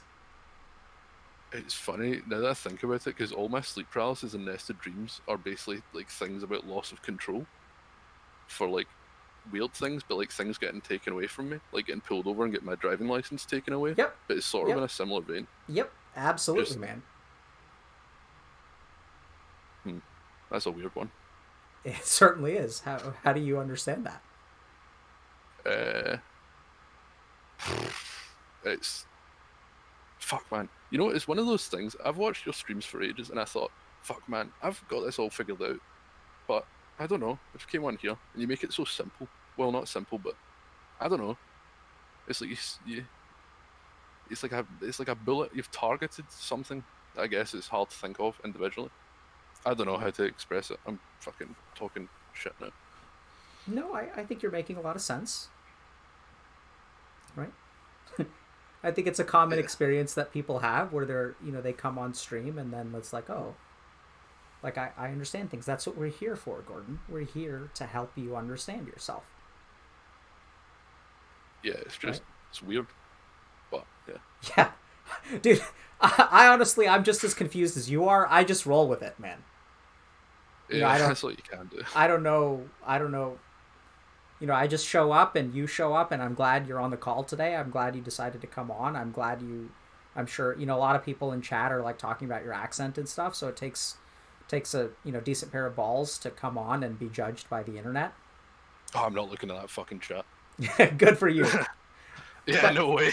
Gordon, so let me just tell you practically. So I'm glad you understood this. It's my experience that even understanding can actually start to make the difference. It's like a little bit of a snowball that starts to go downhill, and is like continue to pay attention as you become aware of things in your life, as you notice, oh, like, look, this is me, like there's a part of me that's paranoid about loss of control. There's a part of me that's paranoid about, like, I do everything right. Because I can guarantee you in your dream, you weren't speeding when you get your license taken away. You're just driving normally and you're obeying everything. And then you get pulled over, and even though you did everything right, the cop is taking your license away. Yeah. And so, like, right now, we're back there, right? You were living the life that you wanted. You already had this one thing where you missed out on $1 billion opportunity because of some mod you were working on. Because of your parents. And then, like, now here we are again where you were, like, making friends. You were studying hard. You were studying what sounds like every day. So you were being a social student, you were studying hard, and then like this thing comes along and takes it away from you. And so there's some part of your mind that's fucking panicking. And so just notice that, and then recognize that like just because that part of your mind is panicking doesn't mean that you as a whole need to panic. So, okay. So, sort of just try and accept that anxiety that things won't get better and sort of roll with it. Exactly, and recognize that anxiety is not actually grounded in reality. That anxiety is grounded in your past experiences. So anytime we have a negative experience, our mind creates a certain amount of emotion. Okay? So you had like 100 units of anxiety of the future that were floating around in your mind. And then what happens is like all of that emotional energy goes dormant. And then when you find a new situation that sort of is the same, not only do you get the emotional energy from your current situation, but your mind actually piles on the emotions from the past onto the present. And so it's like a double whammy. And then what happens is people get really confused because the stress that they feel is out of proportion to the actual situation. And that's why they're like, I don't know why like this is happening. Does that make sense? Yes, a lot of sense actually. And like, then I feel like yeah, go ahead.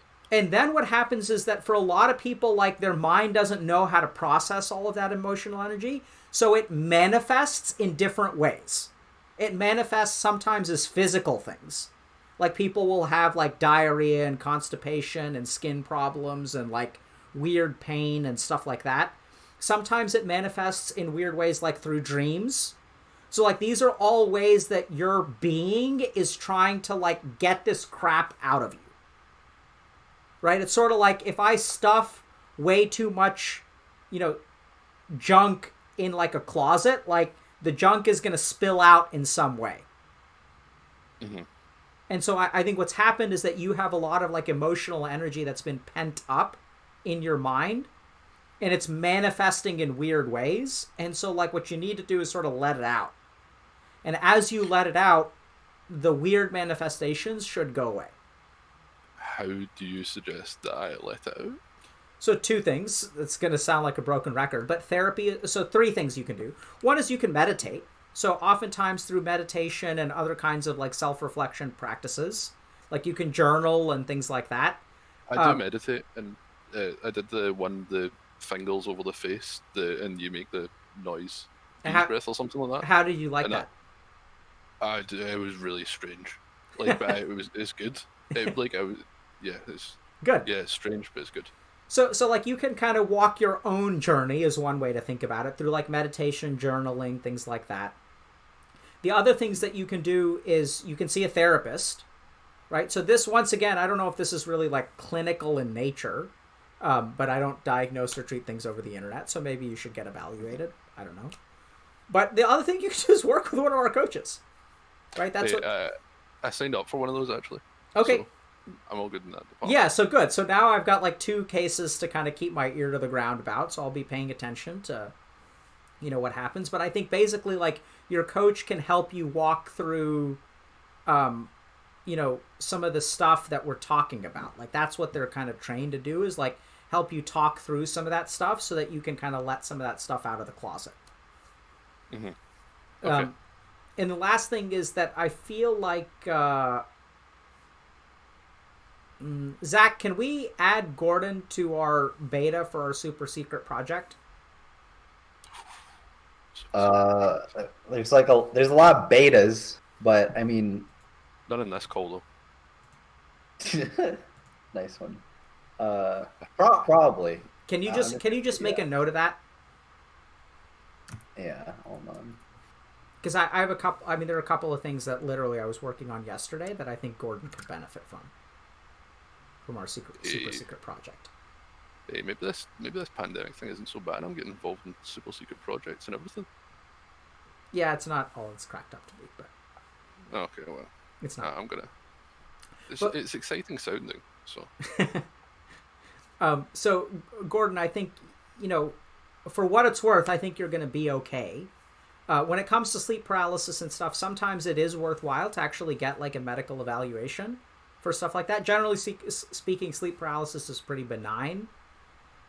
So like hypnagogic and hypnopompic states are like normal variants. So hypnagogic and hypnopompic is sort of like semi-lucid states as you're falling asleep and waking up.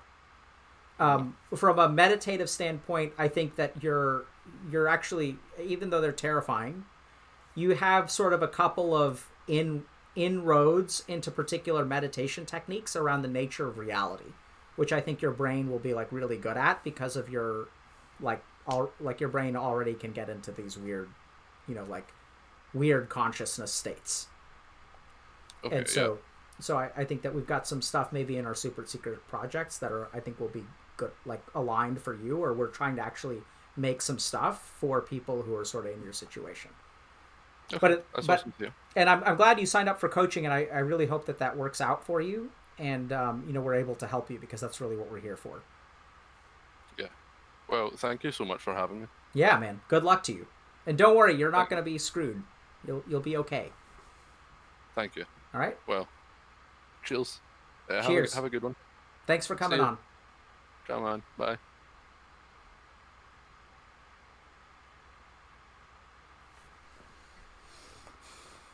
It's good when people are just super authentic, and it's like you can connect. You can't connect the dots unless like they give you the dots. So.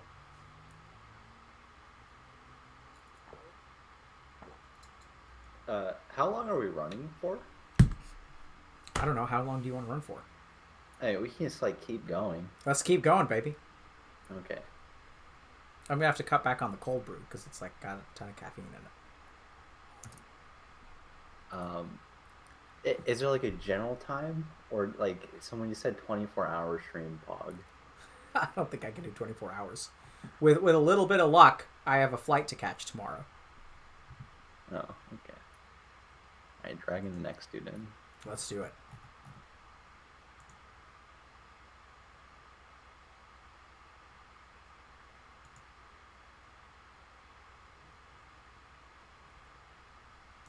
How's it going? Can you hear me? Yeah, man.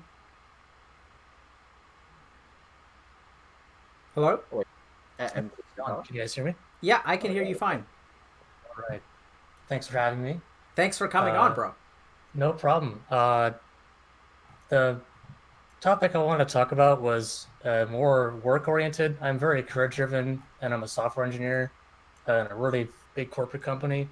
But I'm 26. I'm still pretty early on in my career, and I'm finding that I'm struggling to be. I'm going to say be creative, but I want to be specific in saying that in my previous jobs and other projects, I'm very good and very confident in taking someone else's work and like improving it, making it better. But I really am struggling to think of my own unique ideas that are like no one's really done before or whatever. And I don't know if that's just I try to rationalize it as a personality thing, or is something bigger at play, something I'm missing. I was just curious what you thought about that. Sure. So, Zach, I know we're sort of having you take notes, but, this person... The other secret project, right? Yep, absolutely. Okay. Read my mind. Oh, This is yes. exactly what that other secret project is for. I want to be with the Scottish guy who was before me. He seemed nice. The different secret projects. Yeah. But Zach read my mind. So we're like piloting a lot of stuff at Healthy Gamer, and we just don't know what works, right? So part of what we do here, just so everyone, we're not trying to be like secret about, we are being a little bit secret, but basically our approach at Healthy Gamer is that we're essentially like a data-driven organization, and just as like, an academic physician, I strongly believe in sort of testing things before you we want to know that stuff actually helps people before we say, hey, we think you should do this. Like, just because I think it's a brilliant idea doesn't actually mean it's going to help anyone. But we're going to talk a little bit more. What do you go by, friend? I go by Richard. Um, Sorry, I stuttered. My first name's Richard. Yeah, so, great, Richard. So, and we'll tell you guys, Moses, can I just leak the secret project that this person will be appropriate for, or do you think we have to keep it secret? I think we've talked about it before. I think it's not really a secret, but the name may just change, essentially. Sure. Okay. But you can talk about it. So the first thing, Richard, is that we're starting a group for people in our community who are sort of in your situation. So we kind of think about, like, you know, a lot of times when we talk at Healthy Gamer, we sort of talk about helping people, like, find a job and, like, you know, get their life together and stuff like that. And I kind of envision, when I'm talking to people at Healthy Gamer, I envision myself at 21, where I was, like, lost and failing out of college and stuff. But the simple truth is that there are a lot of people in our community who are able to do, like, you know, check a lot of the important boxes in life. Like, they have loving relationships, they have good jobs, they're professionally successful, and they find themselves actually exactly in the place that you're in, which is, you know, how do I branch out on my own? How do I start my own projects? How do I develop confidence in myself? How do I start pursuing, like, creative things? Like, I have a job at a major tech company, but what I really want to do is, like, make my own video game. How do I, like, take that plunge? And so we're trying to support, that's actually a lot of the people that I work with personally, who are sort of professionally successful, and trying to help them, like, think bigger and encouraging them to, like, take chances and helping them work through, and we're going to do this with you in a second, helping you kind of work through, like, some of the things that could be holding you back. Awesome. And so we recognize that, like, those people exist we have a lot of really successful people in our community, and we don't really do a good job of, like, meeting them where they're at, which is, like, how do you take the next step? Not just get your life together, but your life is together on paper, and, like, how do we elevate it to really, you know, make it, like, really fulfilling and challenging for you. Mm-hmm. So anyway, so tell me a little bit about your situation. So you said that you're a programmer, and that, like, there's some hesitation that you have about working on your own projects. Yeah, so the main struggle was that, at least in my line of work, it's a very high and low. Like, projects are, you know, come and go. So you'll have, like, one project that'll be, let's say, 6 months or more. Those 6 months are crazy. You're coding all day, blah, blah, blah. But then when it's done and you're waiting for the next project, there's this lull period where you're just sitting there. And for me, my personality wants to be working all the time, dreaming up ideas, trying things out, and that's good. But during those low periods, I'm very, like, I try to think of something and I'm racking my brain, and it just, like, never happens. And I try to think about my approach. Maybe I'm not doing it right, blah, blah, blah. But there's no definitive, at least in my experience, there's been no definitive pain point, I should say, where there's no, like, oh, that's the problem right there, let's go work on that. You know? Absolutely, right? So let me just mention a couple things, Richard. So the first is that I noticed that you're very analytical, that you're kind of, like, very, like, problem solving oriented, right? So when you face a problem, you're like, okay, let's figure this out. Let's look at it, let's pay attention, let's figure out what's wrong, and let's fix it. That's correct. Yeah. So I think what we need to do is that's wonderful. So all we need to really do is equip you to have, like, better detection systems for figuring out what your problem is. Okay. Right? So tell me how you feel during those times. So the project finishes, and then walk me through, like, what your experience is like when the project is over. Generally what will happen is it's kind of the way that I compare it is like summertime back in school, where the first 2 weeks are like, yes, I can do whatever I want, it's great. But the third week is like, I'm bored, I want to go do something now. And so for me with the projects, it's like, yes, I'm done with the project, I get to show it off, you know, say what I learned and present it. And then that third week or so, not definitively third week, but sometime later, I get bored of that, and I'm like, all right, next thing, let's go. And that's when I start dreaming up ideas. And what always happens, at least from my experience, is I have this idea that I think is good, and I sometimes try it, sometimes I don't. And generally what will always happen is I turn away from my idea if from my mind, I don't see a point to it, a purpose, right? So, like, all the projects that I've done in the past that have been really good for me have been ones that somebody else has said, yes, I will use this, I will use it every day, it'll help me this much in my work or whatever. I work in automation, so it's a big, oh, this will save me 6 hours of work or whatever.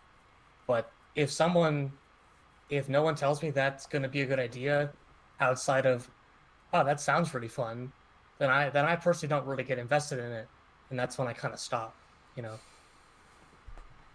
Okay. I know that's probably a lot. Sorry. No, it's fantastic. Give me just 1 second. Mhm. Let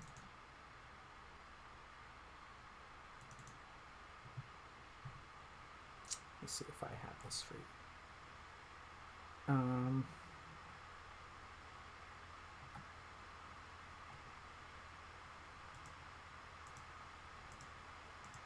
Okay.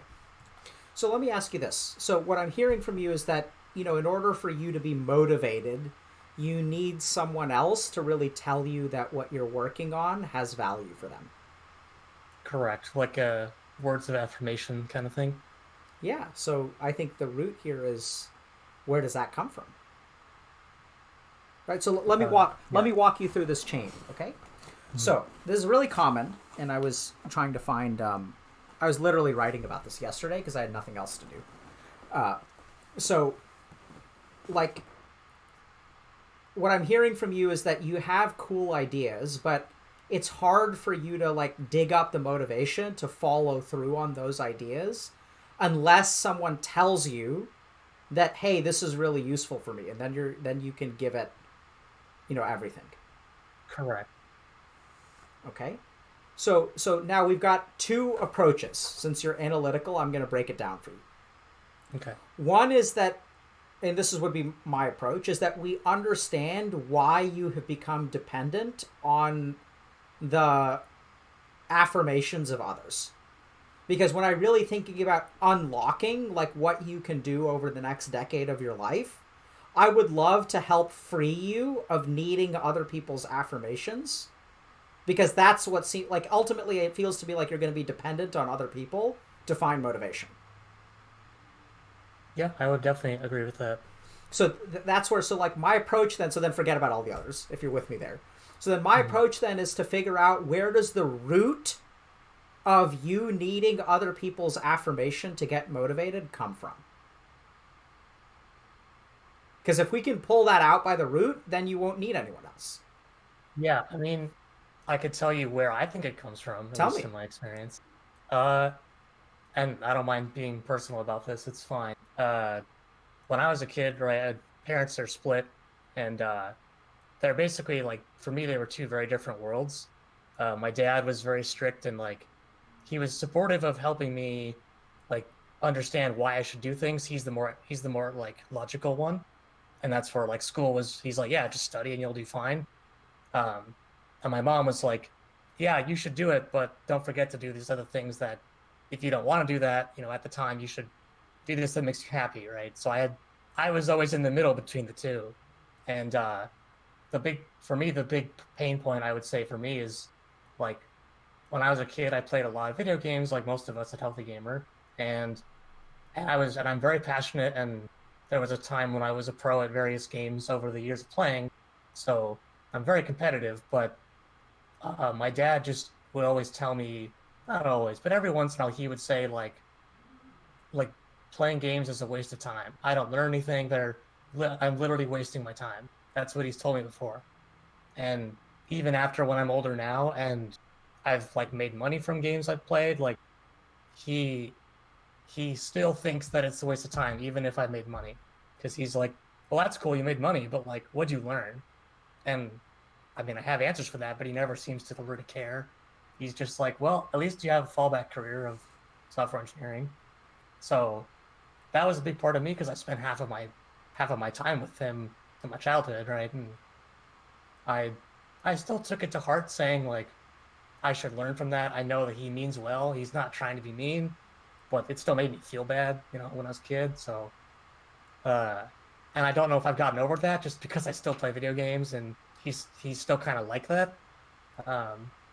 And I don't know if it's just me overthinking it, but that's what I think the root is where, when that's instilled so early on, and paired with other stuff, the long story short is, I have a speech impediment, which is probably not very noticeable, but I speak very rhythmically, and And as a kid, I was bullied a lot for that, so always been kind of shunned away. And so it's like I learned to be independent because I wanted to just fix it. But when you go to school, you get bullied and you want to be by yourself, and you go home and your dad won't let you play video games because that's all you want to do. It just kind of crumbles over time. What crumbles over time? For me, it's just the amount of effort I want to put into trying to solve the problem. Because even as a kid, I was very analytical. I was like, okay, well, if he doesn't want to let me play video games, then I'll read the books on how to play it better while I can't play, and I'll be ready to play next time or whatever.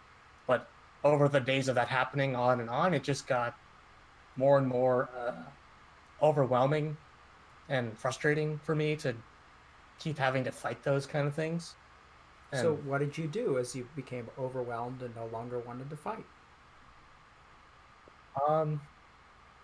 I mean, honestly, in the short term, I just gave up. I was like, this is dumb. Right, you did.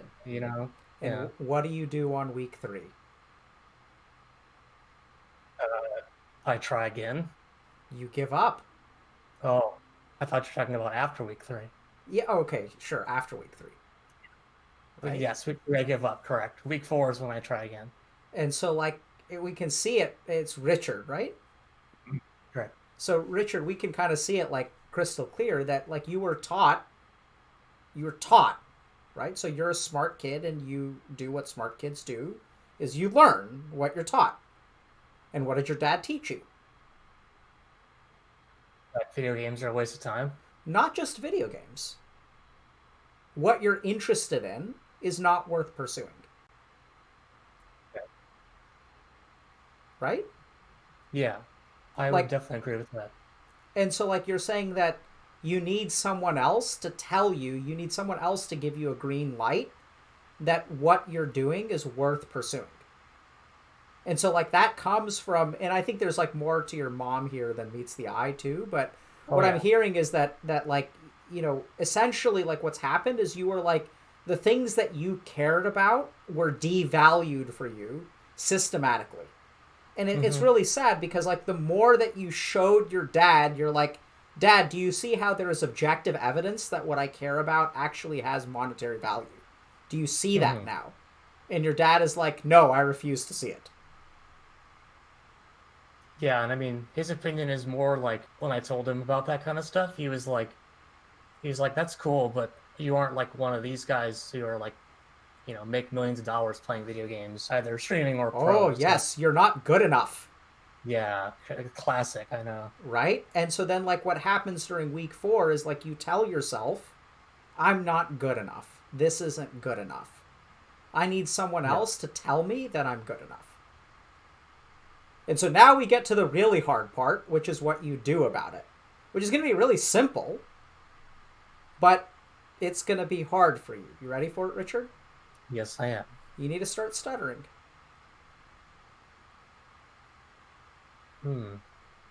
How do you mean? Why do you try to not stutter? Because, I mean, I don't like it, and it's imperfect. It's not good enough. Correct. So you need to learn that what you are is plenty fucking good. What you are and whatever you produce is good enough. And it starts with your language. Like, you were taught this lesson far before your dad. So if you can't start stuttering again, at least stop apologizing for it. How does that make you feel? Yeah, I mean, it's at this point, it's kind of a coping mechanism and a habit. Like, I don't really think I stutter at all anymore. It was way worse when I was a kid, but now it's more of a catch-all. So, like, those rare times that I stutter, it's if like, you oh, had I not, already told them. If you had not told me that you stutter, I would not have known. So this is the key thing to understand. It's not actually whether you study or not. It's about your perception. Like, even when you told me your name, you're like, sorry, I stuttered there for a second. Like, I heard your name fine. So this is like, it comes down to something is really baked into you where, like, you want to be what you think other people need you to be. And it comes down to something so basic as language. Like the words that come out of your mouth have to conform to other people's preferences. I mean, this is kind of a tangent, but the same kind of thing, just how I perceive it, is stuttering as well. Like, whenever I hear other people talk, I always feel like they're able to speak so concisely, and I'm always like extra syllables and if it's a run-on sentence, it keeps on going. And so, Richard, what is your mind telling you? What does that mean? That the way I'm speaking is not good enough. There you go. And it's fucking like, no wonder you can't work on your own projects. Because your mind is telling you, even with every fucking sentence of every single day, your mind is like, oh, you're not good enough. And as long as that is there, you're not going to be able to like work on stuff, or it's going to be an uphill battle. You can still do it because you seem pretty amazing. Thank you. But I think this is where, I got to be careful about the affirmations, right? Right? So you see that, right? Like how much that does for you? Yeah, it's pretty huge. It's crazy. And so you're letting like random affirmations from strangers on the internet dictate what your life is going to be. That doesn't sound very grounded, does it? No. Right? And so what did I just do there? I fell into the trap of calling you not good enough. And so here's the wild thing, Richard. I think that's perfectly fine. Whatever you are is fine. You're telling me that you're a pro gamer and a successful programmer. And so, like, I have no doubt that whatever weird, random-ass thing your mind chooses to come up with will have value. But the most important thing is for you to not need it. And that starts with, like, really, really simple things. Like, no longer apologizing for whatever you say. Okay. Restrain that sentiment. Because that is the sentiment that prevents you from doing creative work. I definitely can see that now that you say it like that. Right? And so, sorry, go ahead. Well, I was going to say, like, this external affirmation necessity we're talking about, right? There is kind of an opposite that, for me, I don't know how to word it better than whenever I have this, like, for me, I have this inner strength that I know I have. Yep. And it's come through whenever I'm, like, the most stressed and the most under pressure or whatever, through whatever I'm doing. And I don't know where I got it from, but that's been the one thing that stays constant when I'm working. It's like, when there's a challenge, like, I don't back out. Mm-hmm. And literally, even if I'm freaking out in my head, the only thought that stays, besides the work thoughts, in those moments is, I know I'm going to get through this. Yes.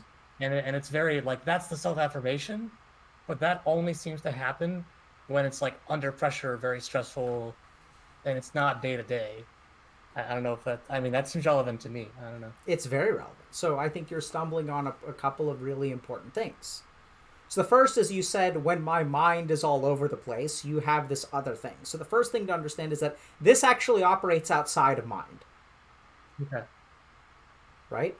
And so, like, this is what you've got to understand, is that deep down, you know you are good enough. The only thing is that your mind tells you otherwise. Do you see that? Yeah. And so, like, part of the practice of what you need to do is, like, learn how to not listen to your mind, because this is, like, your mind is just, just learns all kinds of random crap. It's like a child. It just repeats back to you whatever it's learned. It's not really who you are. That's a big thing that we try to emphasize, through meditation and stuff, is that, like, what you are is not what your mind tells you. I know this sounds like really, it's a weird thing to say, but, like, our mind is just thoughts. Like, it's not reality. But we live our lives as if our mind is telling us truth. Yeah. And so there are particular practices you can do to get more centered in yourself. Okay. So, like, this is where, like, the self is outside of mind. And what I think, like, what you need to do is, like, so there are a couple of different approaches, right? One is you can digest the samskara of, like, you not being good enough. You can also, like, I think a beautiful practice for you is to literally stop apologizing for whatever you say. And every time you beat yourself up for your stutter, notice that you're saying that. But at the end of the day, like, tell me, Richard, like, what if, even if you did stutter, like, so what? What is the impact of that? If you started stuttering more, like, does the world shut down? No. Do people start crying? Me in the past? No. Right? So, like this is the kind of thing where you have this idea of what's good enough and what isn't, but really, like, the world doesn't really care if you stutter. Like, you're able to communicate. It sounds like for most of your job, you use a keyboard to communicate anyway. Yeah, I'm a hacker man, dude. Yeah, and, like, when you're fucking owning noobs in a video game, like, who cares if you stutter? Yeah. You know, I mean, there's a part of me that's like, I wish you could really trash talk people with a stutter, because, man, that is such an own if you're destroying them in the game. Yeah, I guess it's a weird, how do I say this? It's a weird balance between, you know, learning to accept that and my personality that wants to work on it. Because, yes, you know, that's the thing that I think that is the hardest part is. Yes, you're damn right. Oh my God. Like, because I spent a lot of time in high school. Like, that's why I wanted to join teams of, you know, I played hockey for a while. Like, I was doing a lot of stuff, and I wanted to actively work on the stutter because I didn't like it. And so it's like, well, if you want to accept it, that doesn't mean you don't have to stop working at it. But yeah, so this is tricky, Richard. So I think this group is going to be good for you. Sweet. But I think, like, this is the important lesson you need to learn, is that not being good enough is an adaptive advantage for you. How do you mean? So, like, not being good enough is what strived you to succeed.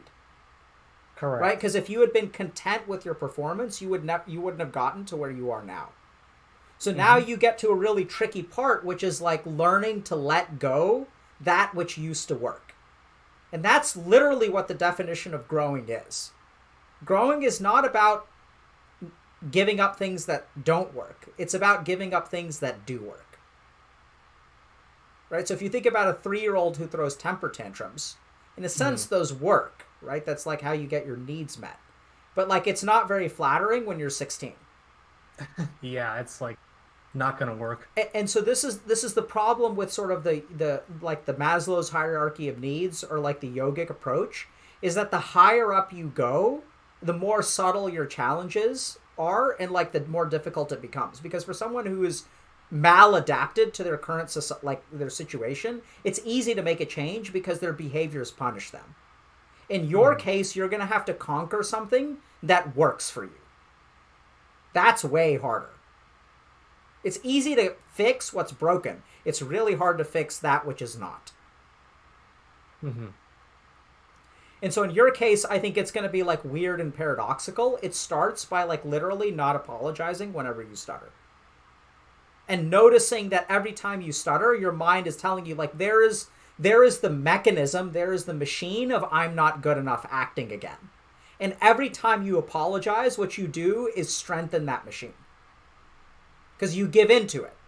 Right? Because there it is telling you, Richard, you're not good enough. Richard, you're not good enough. And then Richard is like, oh, I'm sorry, mister. Oh, I'm sorry. And then, like, the beast is appeased. And, like, the machine in your mind is like, good. You fucking apologize. Because you're not good enough. And so each time you do that, that thing in your mind, like, grows stronger and stronger and stronger. And then week 3 rolls around, and there's, like, a part of you that's like, hey, look, I have a really cool idea. And the beast is like, no, you don't. How is that going to help anyone else? So you need to weaken that beast. Don't give in to it. And you're not going to be able to conquer it on week 4 yet. So we need to start conquering it in tiny, tiny ways. I'm very good at breaking things down like that, so that should be good. Good. What do you think? Is that sufficient? Yeah, I think this was very useful, and I mean, there's a ton more to talk about, but that's for another time, I suppose. Sure. I think it's huge that you were able to simplify it down like that so succinctly and so quickly. I really appreciate that. You're very welcome. It's been an honor to be a part of your journey, Richard. At least in a tiny little way. Yeah, I hope it's not over. I'll have to join up on that super secret project of yours. Yeah. Yeah, we look forward to having you, and thanks for being a part of the community, man. No problem. If anyone else has a stutter, this is just me self-plugging. I would love to talk about it with you. Just talk to me at me in the Discord. And Cool. I'd love to help you guys out. Yeah, I don't. Wait. So Oh, I was gonna say if you, like say your name. Oh, But, it's there's multiple MKs in the Discord. I'm MK4759. I'll put it in the chat. yeah, I think Nefer's on top of it. Thanks for helping people. No problem. Okay. That's one of my favorite things to do. Yeah, good. Cool. Well, I appreciate your time. I'll let you guys get to the next person. You guys will probably see me more in the Discord or in the chat. Richard, do you deserve more of our time if you want it? Yes. Good. So do you want to take more time, or should we move to the next person? Yeah, I have one similar, like, tangential thing I want to talk about since we're here. Okay, go for it. It's still kind of work related. I'm very career driven, as I said. So, I've watched a lot of the other talks with Ms. Kiff, I think it was, on ADHD, and I'm pretty analytical, and I definitely see that at least I fit in somewhere in there. I wouldn't say I want to self-diagnose, but because I'm so career driven, I've always been a little I tend to prioritize my work and what I want to be doing with my time over a lot of other opportunities like socializing. And I've always felt like it's a weird balance between, well, I'm doing what I want to do. That's really good. Go you. And hey, sometimes you get lonely because you do this to yourself. How do you see that? In my head, I'm like, how do you see that working out any different, right? It's if you don't socialize enough, how do you expect to not be lonely, right? And I guess the reason I bring it up is because every time I bring this up to my friends, they're like, "Oh, you just have to be better at being alone." I'm like, I think I do just fine, man. I can sit at my computer all day and code and be perfectly fine. But on the proverbial third week of that, I'm like, oh, I live by myself. I have nothing else right now. Like I also moved across the U.S. for my job, so there's a lot to unpack there with changing cultures and everything too. But that's like the prominent thing that I think about with me is, when we were back in the office last year, it was always people would talk to me, and I would always feel like, how do I say this? I would really only want to talk to them about work, and that's because I was focused on my work. But when the time came when we weren't talking about work, I always just felt like I couldn't contribute to conversations, or I just didn't care about what they were saying, which is probably a little too rash to say, but sometimes I just didn't want to talk to anybody, So I'm rambling, but the balance, I just did it again. The balance I'm trying to strike is doing what I want to do and being career focused and still combating loneliness when the majority of my time is just wanting to be about myself, Why did you feel like you could contribute to the conversation? Usually it's like talking about things that I don't even keep up on. Like some sports, like I know the sports rules, I've seen a couple games, but a good example is like football, right? American football. When some of my coworkers, like, they love talking about stats and the players and the trades, and I'm just like, I just don't care. Like I like that they're talking about it. I like that they're passionate, but it doesn't mean anything to me that player X got traded to team Y. Like, it doesn't mean anything to me. What I look for and look at sports is like, oh, the team won because, strategy, like they played this strategy or this guy made a great catch or whatever. Richard, do you feel like you can't connect with the people at work? I would say so. And I think it's mostly because like I'm so focused on my work that I don't really put in effort to try to connect with them. It's amazing how you can take a circumstance that really has nothing to do with you, and you can warp that into how you're not good enough. Yeah, this is why I wanted to bring it up, because I'm sure it'll circle Like, back did you somehow. guys, I hope chat caught that. Like, did you see how, fucking football is boring, man? I was literally having this conversation a few days ago about how esports is just better than regular sports. Like, it's just better, objectively. I agree. If you think about the last 2 minutes of a basketball game, it's like that should be exciting, but it's like 45 minutes of commercial breaks. It's awful. Yeah. There's a lot of things about esports. The other thing that I think is really just awesome and makes esports exciting is that you don't know when an esports game is going to end. Do you imagine, how much more fun football could be if it could just end in the second quarter? You never know when it's going to end, but, who the fuck cares? Because there's a second half of the game. I don't care. I don't need to watch. I don't even need to watch the first half because the ending is going to happen in the second half. Mm-hmm. So here's the thing. So my first thought is that, this is where you've got to be careful because I'm hearing you insert that you're not good enough into something which is if you don't give a shit about football, you don't give a shit about football. Mm-hmm. And that's fine. So and the next thing is I try to avoid problem solving and giving people suggestions because I think generally speaking, a lot of what we struggle with is giving people solutions in the outside world, just go do whatever, 5-head. Yeah, forehead, yeah. Yeah, but I don't think that that's very useful. But in your case, I'd say, very practically, if you feel like you can't connect with the people at work because they're interested in football, there may be an element of you don't feel like what you're interested in deserves time at the water cooler. I'd say that's very true, yeah. So that needs to be ripped out root and stem.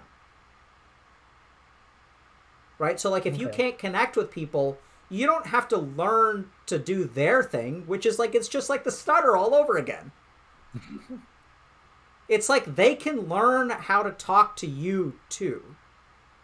Right? Yeah. And it's very possible you work at a automation programming company and people are talking about football. This may be one of these situations where all of you guys, no one really likes football, but no one really wants to say it. And so everyone is keeping up with football. How are you guys not talking about League of Legends or CSGO? What? I mean... Did you move to, Boise, Idaho, and that's where your company is, and that's why people... Close. Okay, maybe. If yeah. you're, in the Midwest and it's not, the Bay Area. Yeah, I'm in the Midwest. Maybe. I moved from I moved from California to Missouri. Yeah, so, okay, so maybe different. People do care about football there, so, that's fair. I was envisioning, starting in the Midwest and, ending up on one of the coasts, but...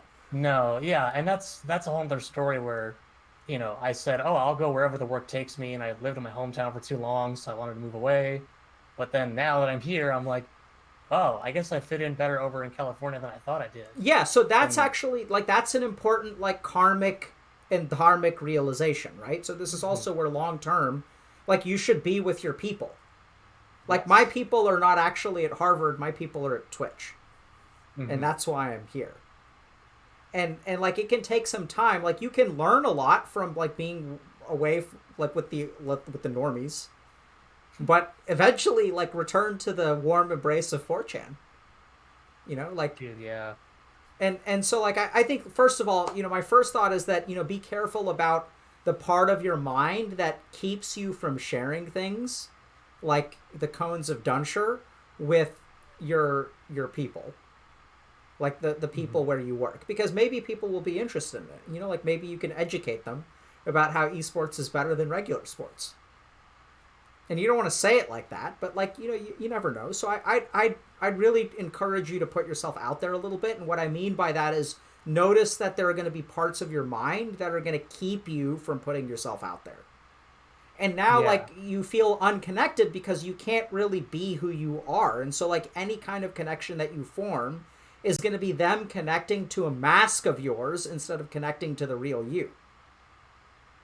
Yeah, that's not the first time I've heard that, and I definitely agree. I guess my question when you say that is, at least in my opinion, right? It's been like this for so long that I don't know, and I'm also excited to take that mask off, proverbially, right? How do you think that will manifest itself? Because I mean, baby I think steps, Richard. Baby what's steps. Baby steps. Yeah. Baby steps. Because I don't know that regular society is prepared for us in all of our, cosplaying glory. Us being neats. Not neats, us, right? So you're not a neat. And this is where, like, what ties us together is not our education or employment. What ties us together is deeper than that. And so this is where, like, I'd say baby steps. So, like, try to talk about something that you're interested in. Or, like, like, people, like, gaming is fucking mainstream now. Like, it is, yeah. And, like, board games are also becoming mainstream. Like, if y'all are, and, like, you can even talk to them about, I know this is probably a bit too much for you to handle, but you can even talk to them about, hey, I don't really, like, I know you guys love football, but is it possible we can talk about something else? I'd really love to connect with you guys a little bit more, but I just am not that interested in football. And it's weird what happens when you, like, lay that out for people and, like, tell them, all of them, hey, you guys aren't good enough. Do better. Probably a bit much for you, but... Well, like, I think... I want to say... I don't want to say, I've tried that, but I've tried something similar in...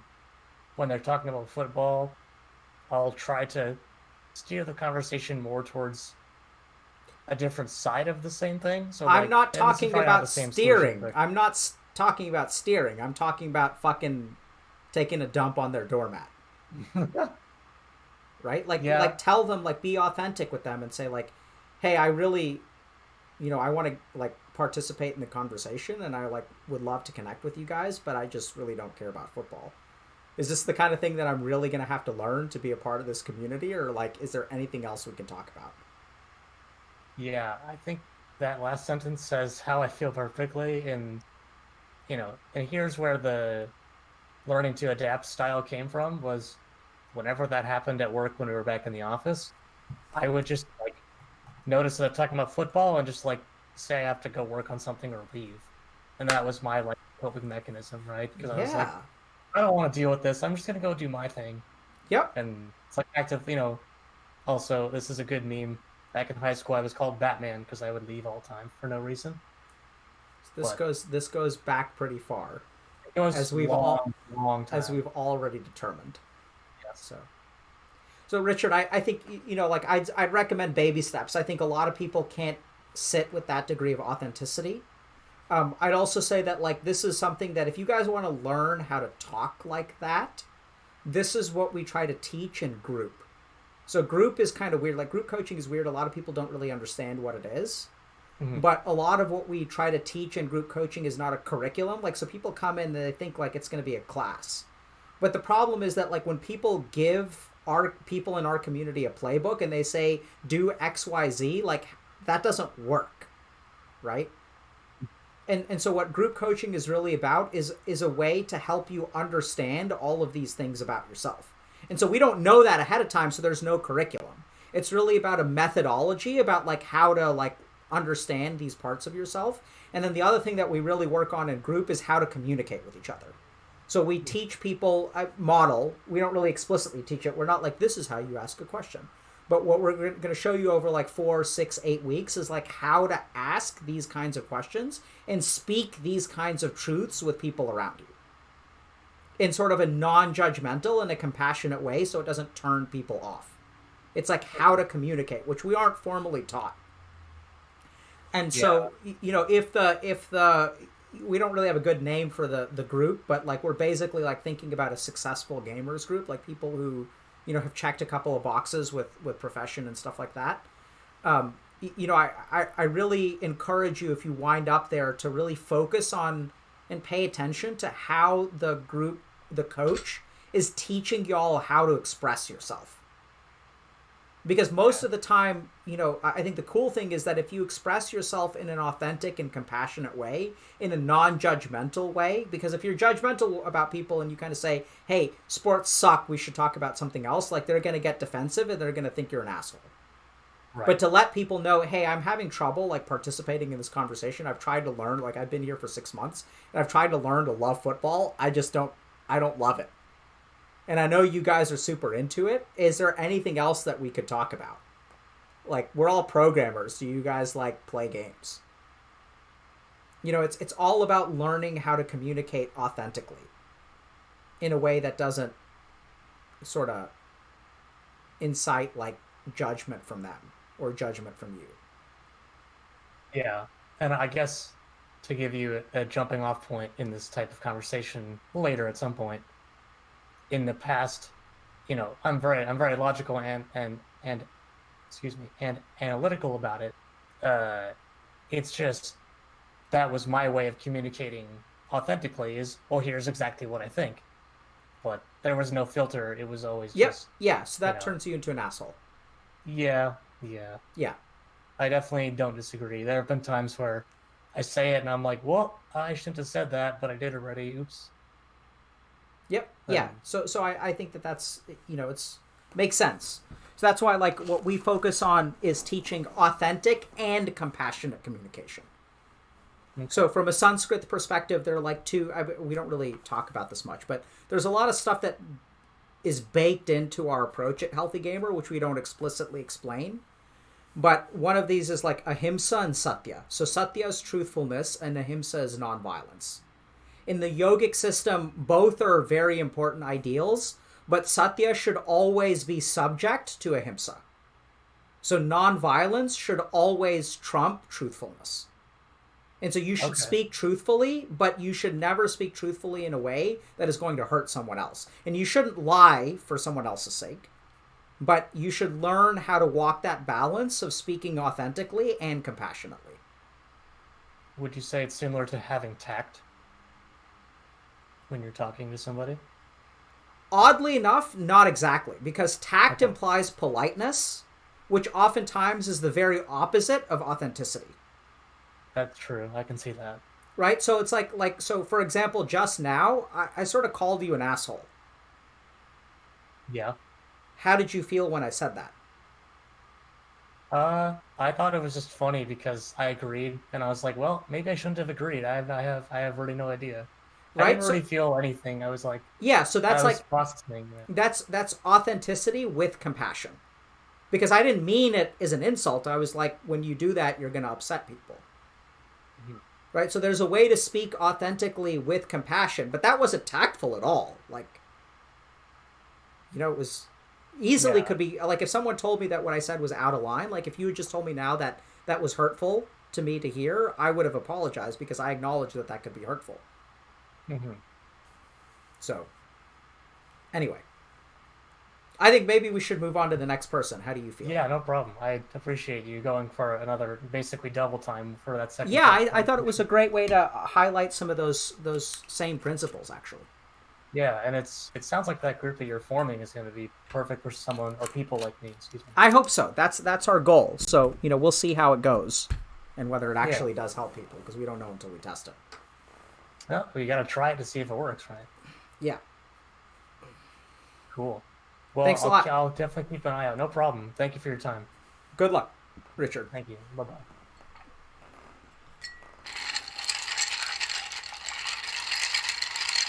Moses, let's go for... Oh, he's not here. Let's go for like another half hour, 45 minutes, hour?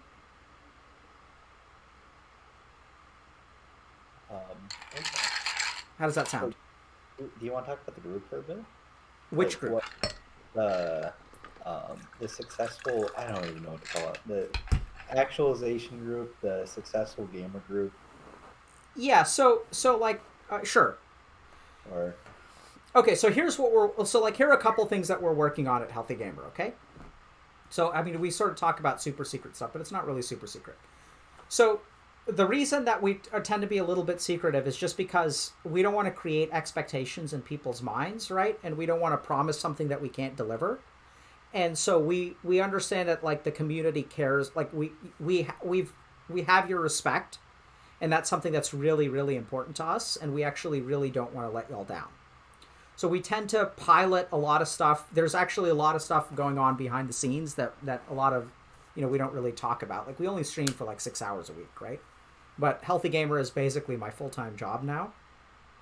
So one of the things that we've noticed through coaching and group coaching is that there are actually like groups of people who share common problems. And so our next phase in 2021, so group coaching actually tends to work pretty well. It seems to be a little bit confusing. People don't really understand what it is when they sign up for it because they are expecting a curriculum. So they show up with group coaching and they're expecting like a playbook, like, oh, here is how you fix your life.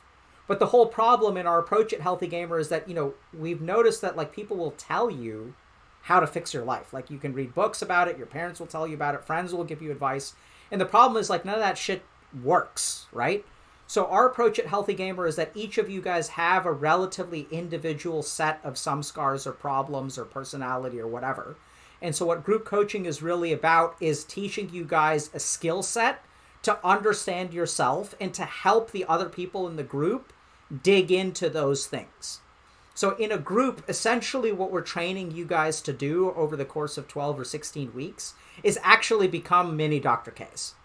So sure, I can do it in like 10 or 15 minutes, but if we give you guys a couple of months, y'all can do it with the other people in the group, and the other people in the group are going to do it with you. They're going to learn how to ask important questions and like help you explore yourself.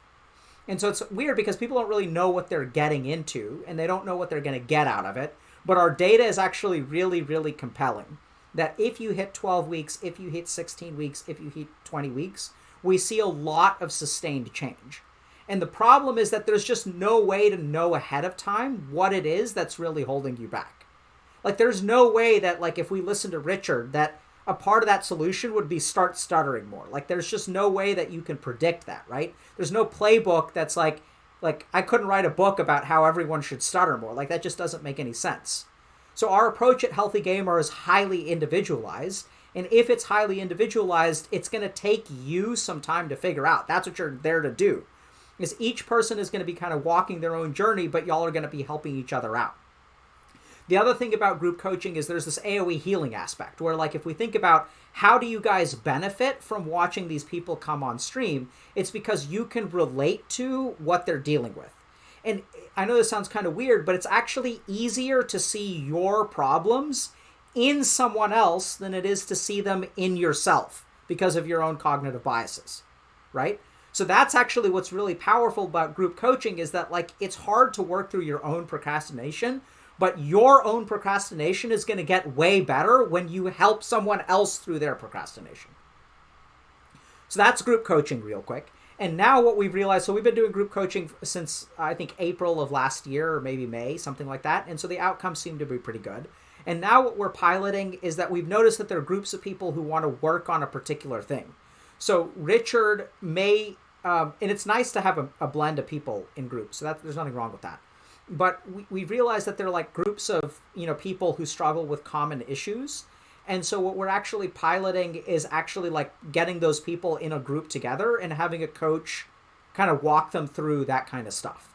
And so what we've noticed is that there's a group of people in our community who like are able to find a job, but like aren't able to make friends or are lonely, or, even people who have jobs and have girlfriends and have friends, but they find, much like Richard, that they can't work on their own projects or things like that. And so there are sort of like these subtler problems more about like fulfillment as opposed to success. And so that's one of the groups we're working on. We're also like, another one of the groups is around kind of toxic masculinity, like incels and sort of like, developing a healthy masculine identity. Another group is, we've noticed that women sort of share a common and negative experience being a part of our community. So we're trying to support them in a more like cohesive manner.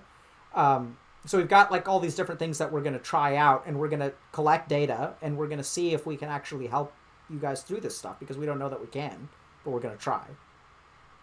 And then the other super secret project is, people have been asking me about all kinds of questions, so we're trying to actually like answer those in a systematic and comprehensive way. And so that takes a lot of work, though. I'm basically trying to distill everything that I've learned in 20 years into like comprehensive and digestible like pieces that aren't like 10-minute YouTube videos that are kind of like random. So that's what we're working on. Okay. Cool. So this is the other thing. Everyone's talking about books. So I think like this is a big struggle that we've had is I don't think a book is good enough. Right? So I've written a book in the last 3 months. But the problem is that I want you guys to really stop and think about this for a second. There are good books that can be written, but how much does a book actually help you? Right? So our goal at Healthy Gamer is to equip you guys with this knowledge in a meaningful way. And the data suggests that giving someone something to read is not a highly effective way to impact their life. That's the real struggle. So a lot of what we've been working on is figuring out. So like if someone is trying to quit smoking and I give them an informational pamphlet, that doesn't do anything. Right? So like this is the challenge is at Healthy Gamer, we're working really hard to try to figure out what actually helps. Like, sure, I have knowledge that can be useful to people, but what actually helps? Like, what actually creates change in people's life? And this is where I want you guys to just notice these call-ins, right? So, like, there's no substitute for talking to a human being about your specific problems. I highly doubt that if I had taken everything that I've taught today and turned it into a book, I do not think that giving that book to every caller today would have been as effective as having them call in and actually have a conversation. And this is the whole reason we have a coaching program, is because books don't really, they can, but they don't systematically and consistently change lives. If they did, the self-help industry wouldn't be an industry, because one person would write a self-help book, everyone would read it, everyone would have their lives transformed, and they'd never need another self-help book. So that's why we do coaching to begin with, because we're very outcomes oriented. And what we've noticed is that providing information, you guys are awesome at information. Y'all are awesome at analysis. This is one of the brightest, most well-read, and like most understanding communities that I've ever been a part of. And yet y'all are still stuck.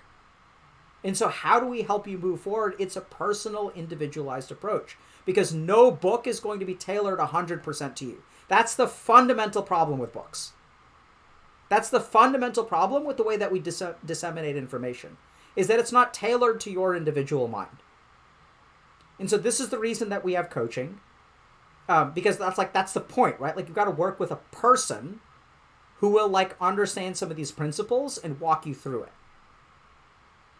And so then we've got our secret project, which is not a book, but it's going to be a lot like a book.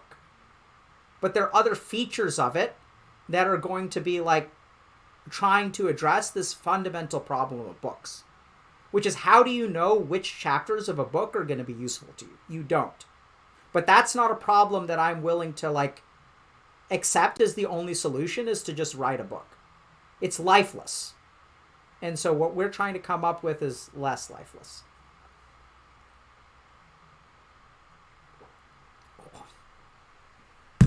All right. Wait, I have a quick question. Yeah. For the men's group, what do you think about like lumping porn addiction into that group? That's fine. Okay, cool. I think we could also do like a porn addiction group. But I think the problem with the porn addiction group is that it's like too specific.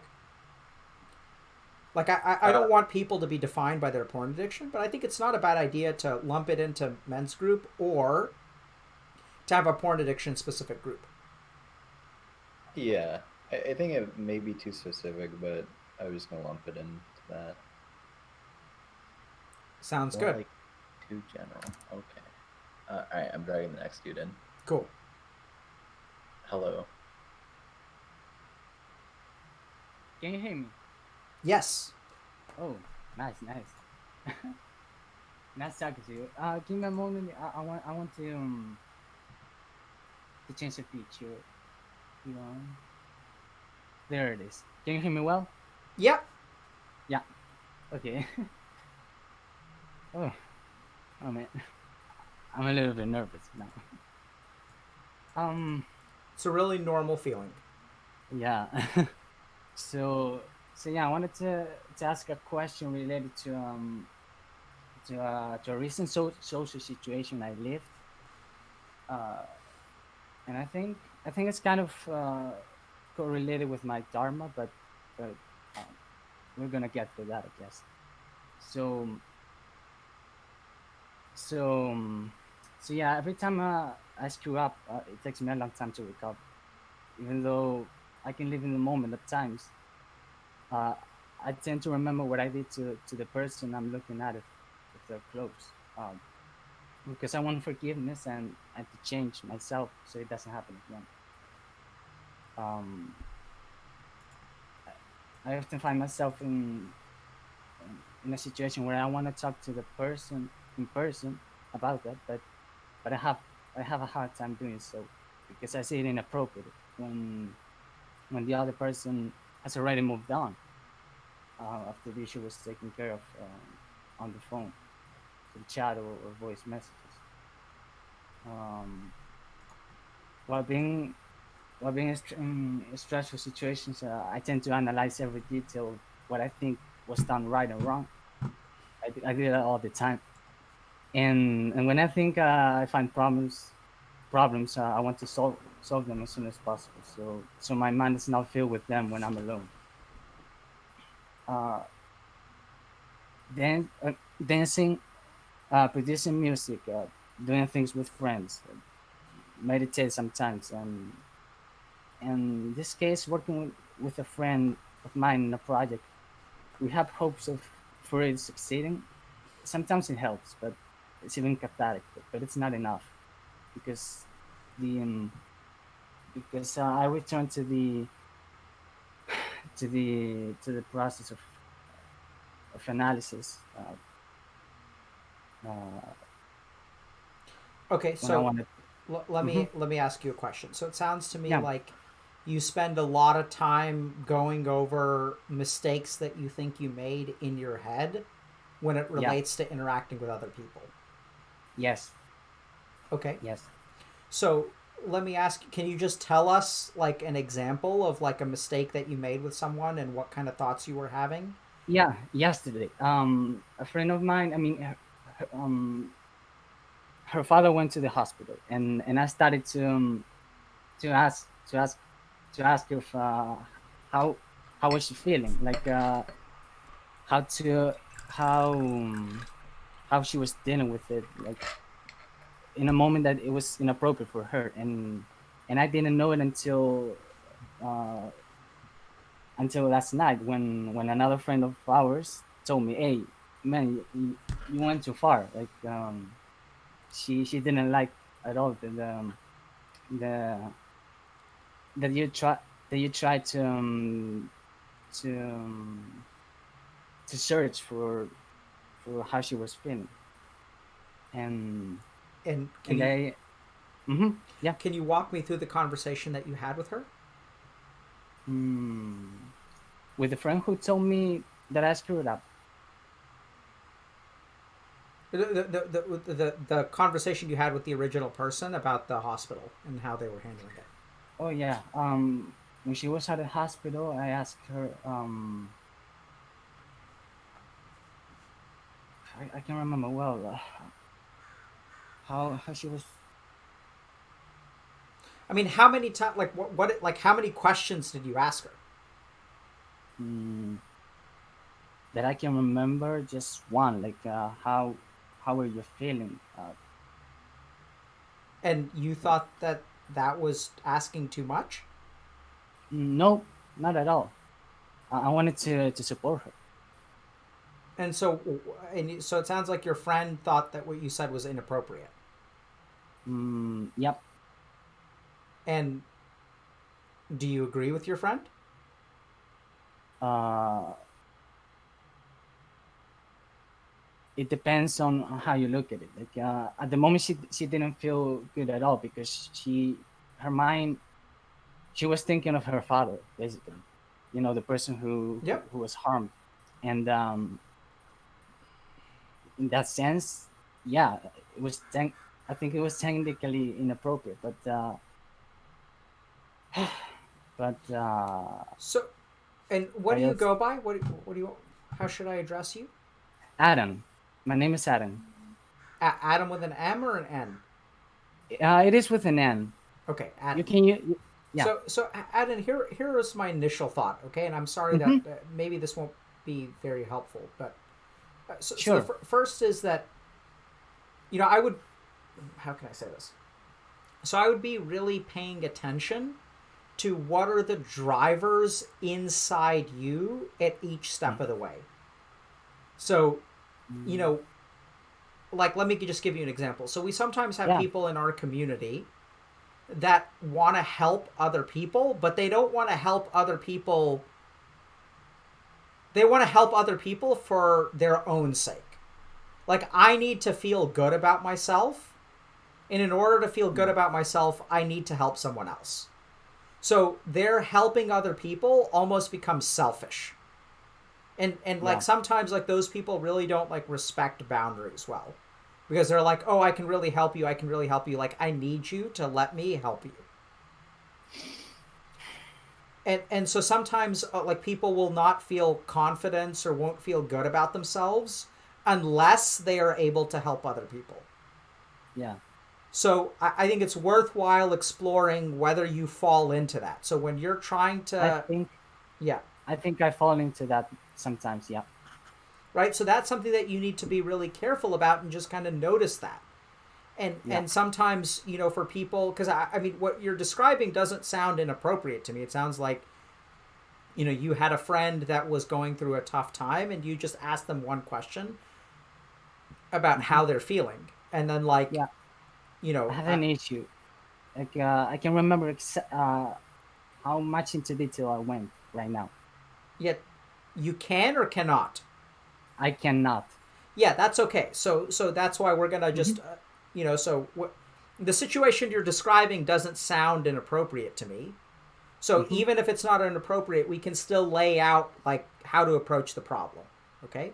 So one is that if your desire to help other people comes from a need that you have to help other people, then that's not really good. It's not healthy. Because people may not need your help, but you are like trying to force your help on them. That's one option. Yeah. Second thing to think a little bit about is that, when your friend, like maybe the problem is with your friend. It may not be you at all. It could be that your friend is behaving, that really what you asked was completely okay. And your friend just thinks it was inappropriate, but it's not really inappropriate. So then the question becomes, if your friend says something, why do you trust their word instead of your own judgment? Yeah, that's tough right now. Right? So, like, it's a little bit unclear. But I think at the end of the day, the most important thing, Adam, is to just to think a little bit about what's driving you on the inside. So even when, and I think your original question was about how you overthink things when you have interactions with people. Yeah. And so like if we think about overthinking, what is the root of that overthinking? Like, what are you concerned about when you're overthinking? Like when you're thinking about this, like what, I don't know how to say this, but like, when you have anxiety over something, you're usually afraid of a particular thing happening. And so all of your overthinking is going to revolve around something that could happen. Does that make sense? Yeah. Yep. What is the thing that you're afraid of that will happen?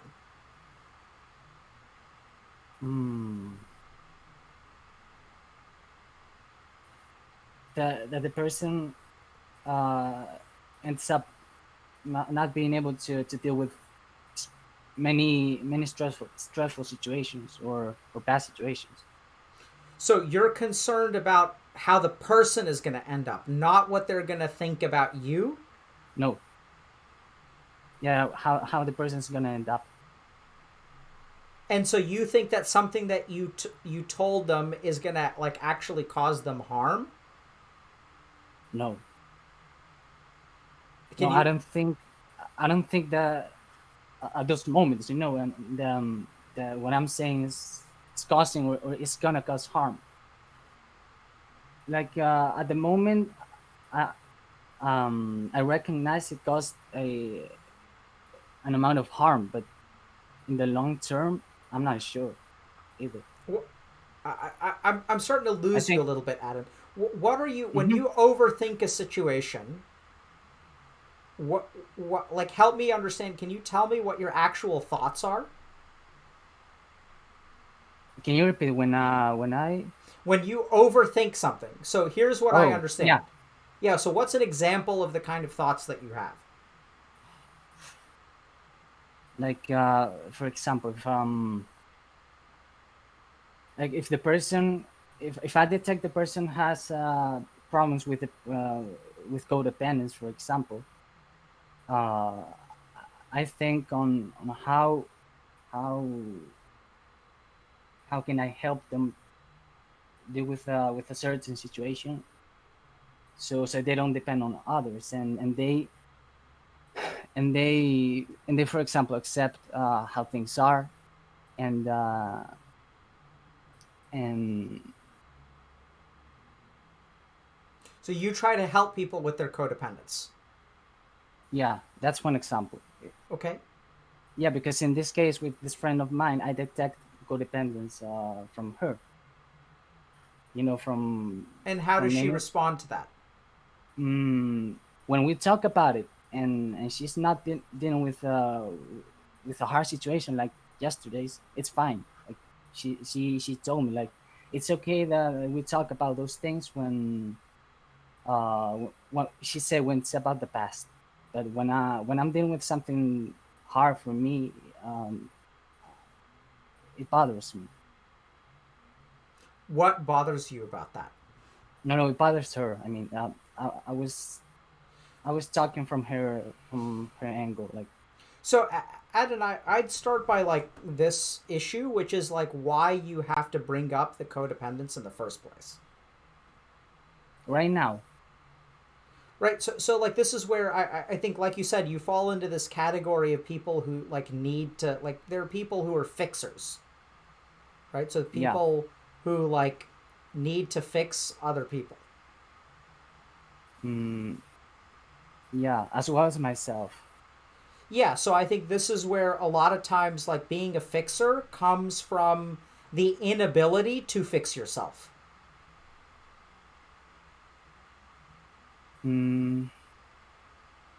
Yeah, it could be, yeah. So this is where like what's going to happen is like you're going to go around trying to fix all the problems in the world instead of like to make up for the fact that you can't like fix yourself.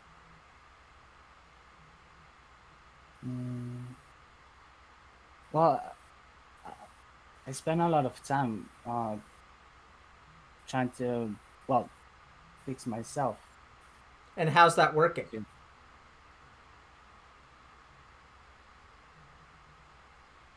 In many areas, it's working in some areas, but not on others. Like I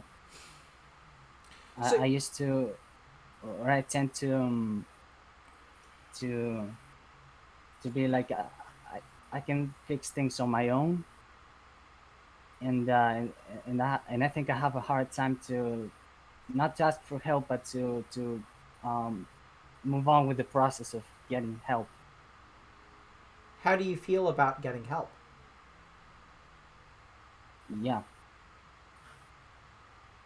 How do you feel about getting help? Right now, you mean? Yeah, like, so when it comes to your problems, how do you feel about you getting help from other people to fix your problems? Oh, sometimes it feels good, I mean, at the moment it's stressful, but What's stressful but about it? mm, I I think that they burn my lies away. That's how I see it. They what? They burn my lies away. Burn your what away? My lies. I'm sorry. Oh, they burn your lies away when you get help from other people? Yeah. And how do you feel about having your lies burned away? Stressful. Yeah. So, Adam, I think that this is like going to be a little bit complicated, but here's what I think, okay? So I think you've got to be like really careful here, because I think that you're falling into this trap of like, you know, you're so eager to help other people, and you really want to like it's a good thing, right? Because you want to make the world a better place. You want to protect people from suffering. You want to point out to other people the problems that you have. But I'm reminded of what they say on airplanes, which is put your own oxygen mask on before you help someone else with theirs. Yeah, I agree. And so I think a lot of this stuff is like weird, like projection is kind of like what we think about in psychology, which is like you're trying to go out and fix all these other people's problems, but it seems like you're hesitant to have other people look at yours. And as long as you're fixing the rest of the world, like you don't have to worry about fixing yourself. Whereas I think what you need to do is do it the other way. Like focus on yourself first. And I know this sounds weird, Adam, but like I don't try to help anyone. I know. And what I've found is that like when people need your help, it's like their job to come to you and ask for it. Like you don't go around trying to force people into improving their lives. And oftentimes when I see people who do that, that has to do more with like themselves than it has to do with the other people. Now, I think buried like it throughout all this stuff, you sound to me like a very genuinely caring person, and that you want to make the world a better place. And the world needs more people like you. And so I think it's wonderful that you have all those qualities. But I think that you have to really put your own mind in order for you to be able to like see someone objectively. Because as long as you have all these issues like going on in your head, your mind is going to warp what you see from the rest of the world. And it's hard to describe, but like I've just seen that, you know, people who are really capable of helping someone else have their own houses in order first. Yeah. I'm aware of that, and I try to apply it. Good. But I see I fail when this kind of situations happen. Like when I screw up, it's like what if I was too focused on them when they didn't need me? Right. So then the question becomes, how does it feel to not be needed by them? When I'm aware, it's like oh crap, they don't need me, but I have my own things. Like I'm gonna leave them alone. It takes me time, but at that moment in time, I wasn't aware at all. Yeah, I thought I was doing actual good. Of course, and I think that's what I mean. I think you're a caring person, but I think that something about the way that your mind is working, your ego is getting involved with your caring. Right? So like what I'm detecting from what you're saying, and I could be wrong here because I don't really have a complete picture. I understand. But what I'm kind of hearing is that like helping other people is like a part of your identity. And at that point, it's no longer about them, it's actually about you. And usually when that happens, like you can end up hurting people, right? Which is what you're afraid of.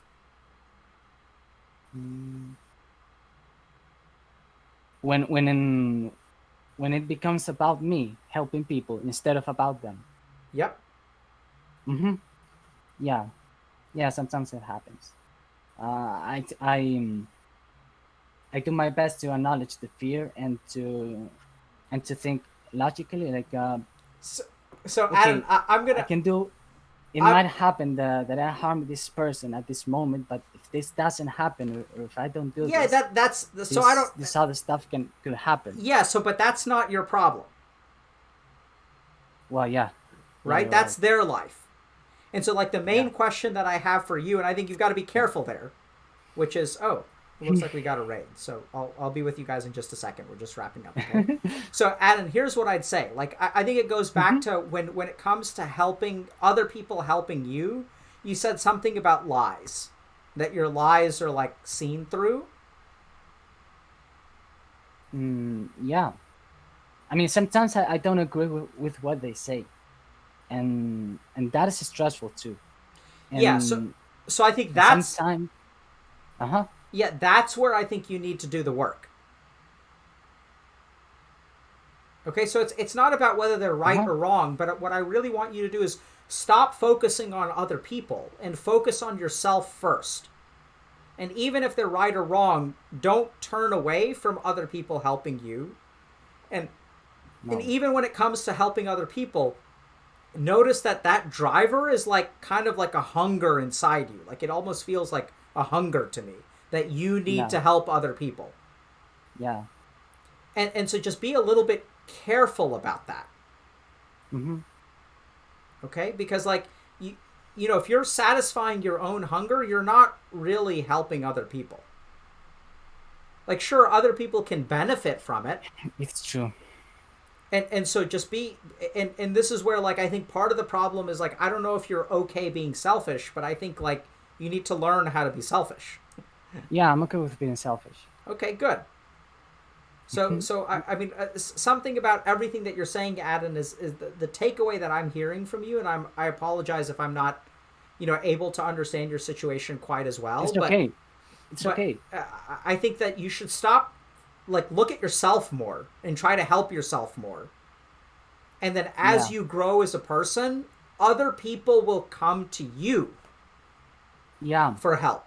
You shouldn't go seek it out. Like when you have your own life in order, other people, believe me, will show up. And ask sometimes you for happens. Help. Good. Yeah. So those are the people you should focus on helping, but it's not the kind of thing where you go around and like hunt people down and try to help them. Like it's nice to be a caring friend. It's nice to help people when they come to you. But, you know, I'd really focus on helping yourself first and, like, put that oxygen mask on before you start dealing with someone else. Yes. Okay? Yeah, I'm in the process. Good. That's the point. Yeah. Yeah, and I think being a part of this conversation is a part of that process. So I really commend you for coming on today. Oh, what does commend mean? Like commend means I'm a Spanish. Commend means I think you did an awesome job, and I'm very happy that I think you did a good job. Oh, thank you. Yeah. Thank you for letting me in. Yeah, I think it's great. I think a lot of people can resonate, and hearing your situation, like a lot of people can relate to that. Yeah.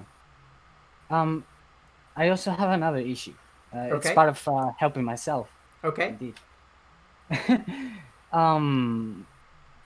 Many times I feel that void in my heart in regards to physical affection. It affects me when people I have an emotional connection with go to their homes, and I cannot even hug them, and many times when I wake up in the morning,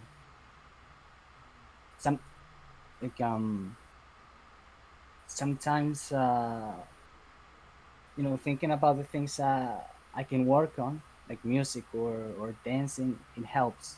But it's taking me a while to wake up. Like, I'm sorry, I don't quite understand. So it sounds like you have trouble not being able to hug people when you leave. Yeah, to hug people, to receive that kind of affection. It's hard for you to receive the affection, or it's hard for you to not receive the affection? It's hard for me to receive the affection. What makes it hard? What makes it hard when people hug you? No, not at that moment. Like when people hug me, and people that I feel a deep connection with hug me, I have no problem. the problem I have is that I feel that I'm lacking in general of affection. That I need more. Do you And need more sometimes affection? I want more affection. So what's wrong with that? Nothing. There's nothing wrong. So what's the That's problem? part of that that I think I'm not getting enough. That is a problem. Yeah. What are we going to do about it? Good question. Adam, are you in a romantic relationship right now? No. When was the last time you were in one, or have you been in one? That has been established. Actually, never. I had a friend of mine, from whom I would receive a lot of affection, but she was.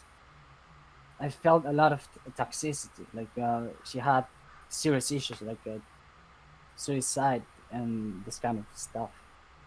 And how did it And feel to receive affection from someone who had a lot of issues? At those moments, felt good. It felt good. Yeah. And I mean, what do you think about it now? That part was okay. Like there is nothing about Adam, getting. why don't you think you've had a girlfriend?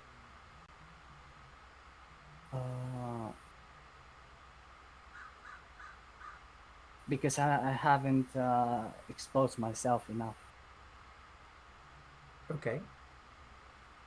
Yeah, like I haven't shown my guts enough. Like you say. And what keeps you from showing your guts? Right now, nothing. In general, many kinds of fears. Like I want to be able to dance in public more and to sing in public more. Like, and I'm very scared about those things. Like, and I want to do it because do them because I love them. And what keeps you from dancing and singing in public? I don't know how to organize an event here where I live, for example.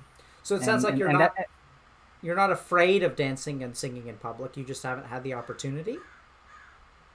Yeah, it feels that way. Yeah.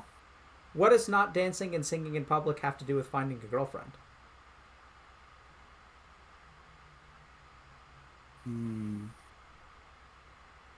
I related those topics as being authentic and as using those things as means to attract people. So do you feel like you need to do those things to attract girls? Not exclusively. Like those are options. But those are the options that you think about. So I asked you about a girlfriend and you started talking about dancing and singing in public. Yeah.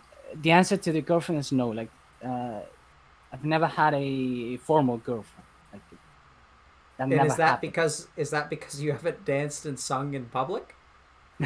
No, it's not because of that. So okay, this is the thing, Adam. I want you to notice a little bit about how you're answering my questions. Yeah. Okay, so like I asked you about. So first of all, learn. Yeah. So I think that part of the helping thing. It sounds to me like maybe you derive a lot of your self-esteem and a lot of your worth out of helping other people, which can be wonderful.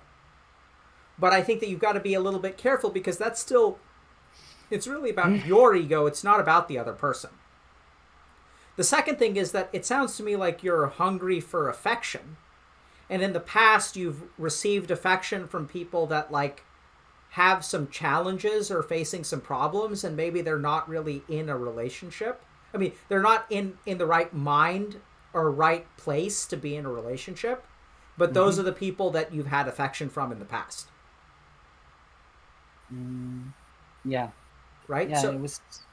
So, like, I think this sounds kind of weird, but, like, I think you need someone to love, and I think you need to be loved by someone. I agree. And that's where like all this savior shit, like all that savior complex and stuff, like let that stuff go. It sounds to me like what you really need is like you need someone to love and take care of. And in turn, you need someone to love and take care of you. Yes. And this is where I think for whatever reason, I don't think that you're afraid that whatever you are is not good enough. No. And so that's where you need to do the work. Right? Because if I ask you like why you don't have a girlfriend and you're like, there aren't events where I can sing and dance in public, like what it's kind of a weird answer. Yeah, it is. And so what I'm hearing from that, like I don't mean to make fun of you. I'm really not trying to make fun of you there, but I know. And so it's kind of like it almost says to me that you'll be worthy of attracting someone when you can display your best qualities. And that's when like you'll find a girlfriend, is when you can do these things. But I want you to be really careful there. Because like, life is full of all kinds of stuff that we don't do because it's not the perfect timing. I'll apply to college when I know I can get a 4.0 GPA. I'll find a girlfriend once I'm in shape. I'll go to the gym once I exercise enough at home so that I don't embarrass myself when I go to the gym. Oh, yeah. Like all these kinds of things where like we don't want to do stuff until we're ready. And if we really look at this, like what does ready mean? What ready means is that it alleviates our anxiety because we're afraid of failure. And so in order to deal with that fear of failure and that fear of rejection, Adam is going to be such a fucking sexy mess. He's going to be so hot singing and dancing in public that the girls won't be able to restrain themselves. And if you really think about it, like, what does that mean? It means that you want to, like, you're not ready to put yourself out there until you know that they're going to love you. And that day will never come. I know. And so what you really need to work on is, like, your anxiety and fear about, like, how you're not lovable yet. Because you're absolutely lovable, bro. Yeah, I know. And so just give people the opportunity to love you. Yeah. I tried to do that. Some days ago when a friend of mine was like, we talked about the meeting and she just randomly she went to her boyfriend. Adam! She didn't think about anyone else. Dude, listen, you gotta stop having these, like, friend-zone relationships with women. If you're interested in a woman and she's got a boyfriend, go to a different woman. And if you like a girl, fucking ask her out. Yeah. And if she turns you down, like, understand that it's gonna hurt. And you're gonna feel unlovable again. Which is what you're afraid of in the first place, which is why you need to sing and dance in front of them. Because you're afraid they won't accept you the way that you are. And when you get hurt, log on to our Discord and tell people that you just got rejected by a woman and that you feel that like you're unlovable. And let us help you. And then go and ask out another girl. And stop trying to help people to get them to fall in love with you. Just let them fall in love with you because of who you are, not because you helped them overcome their codependency. Yeah. Yeah, I never thought about all of this that way. Like I'm very fine if I actually had a fear of being unlovable. Yeah, I think you do.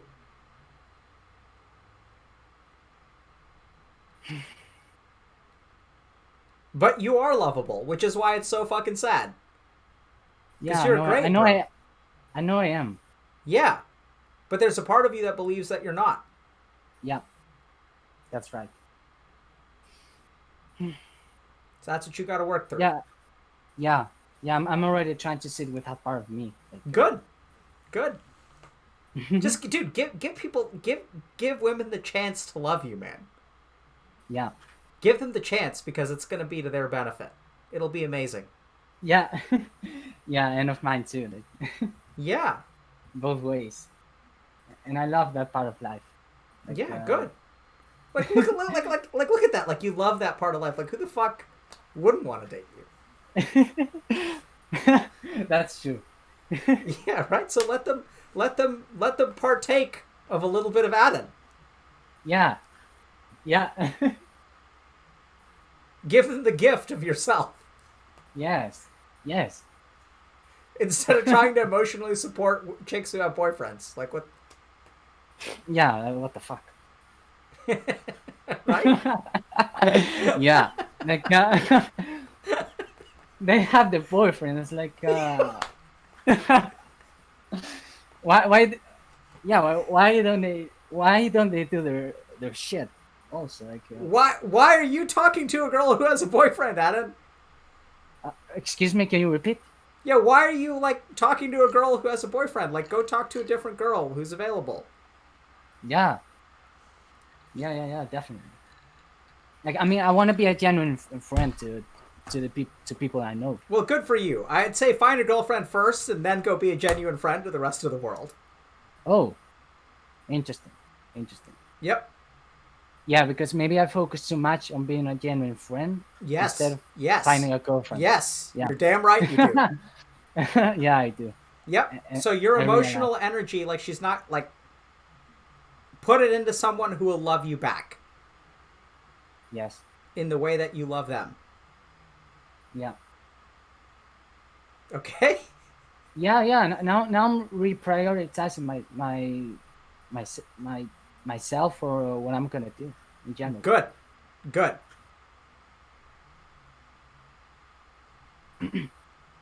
Good luck, Adam. Can you repeat? I said good luck. Oh, thank you, man.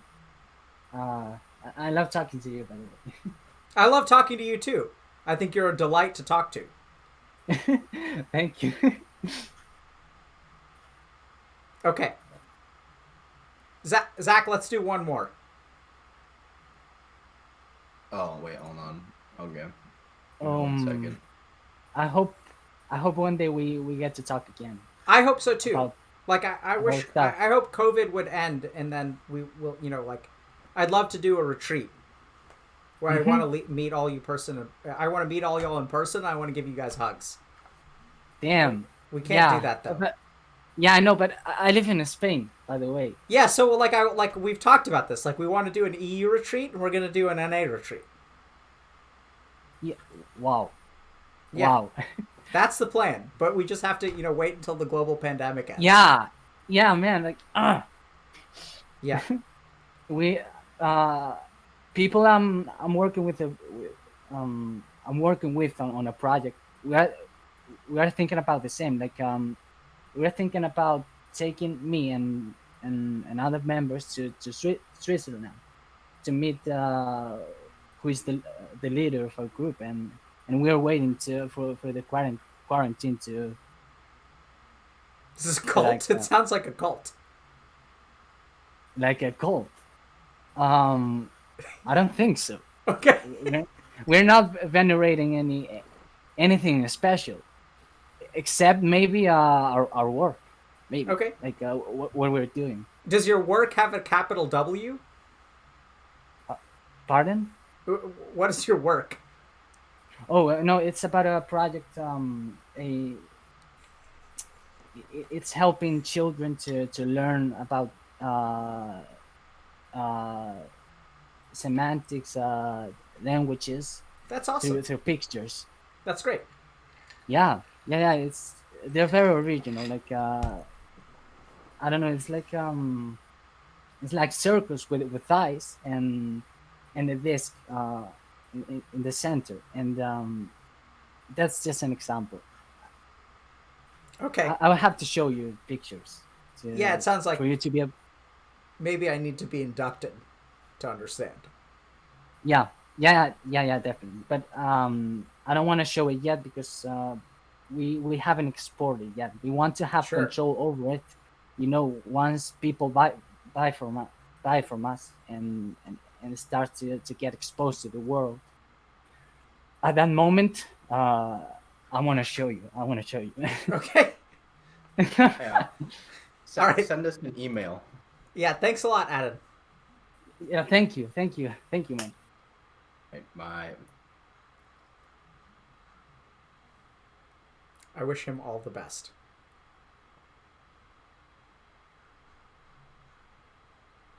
all right, Zach, what happened with the cultimeter? Are we doing that at some point? dude. We got. Yeah, let me write down. There's just so much to do, dude. I know, man. You know. I know. You work hard, bro. I appreciate all your hard work. Sag. I can't Alright, save the internet on thanks. my own.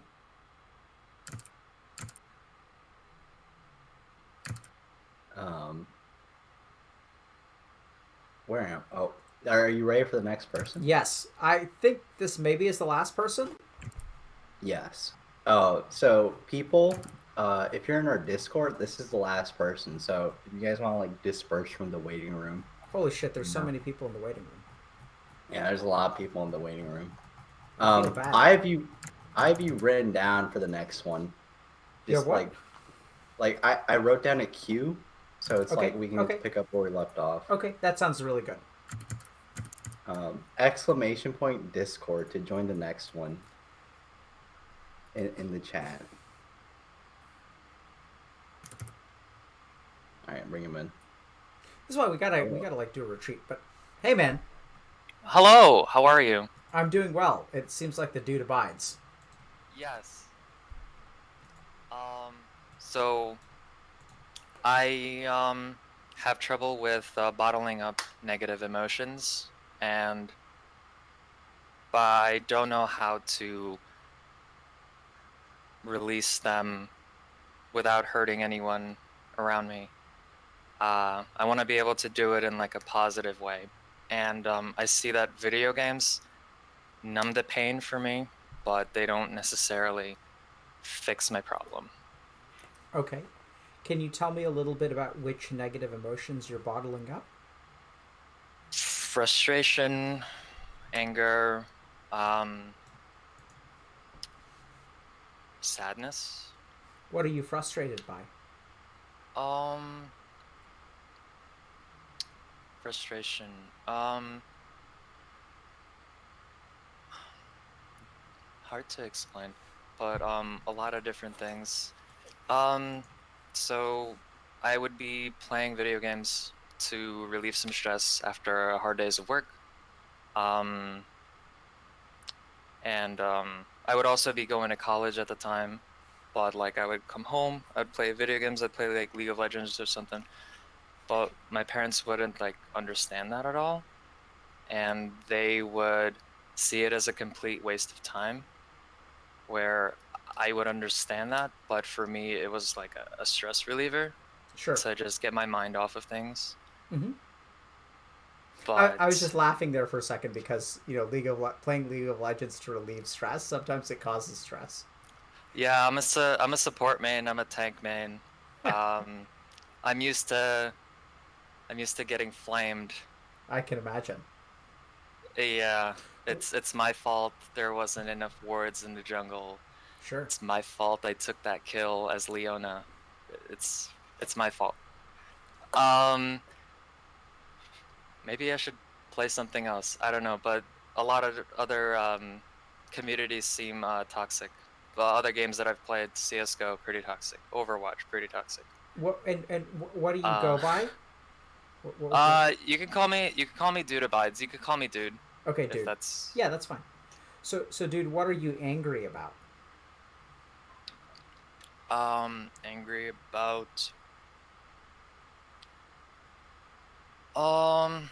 When I have high expectations, when I try something new, when I go out and do something new for the first time, go to a show, go to a movie,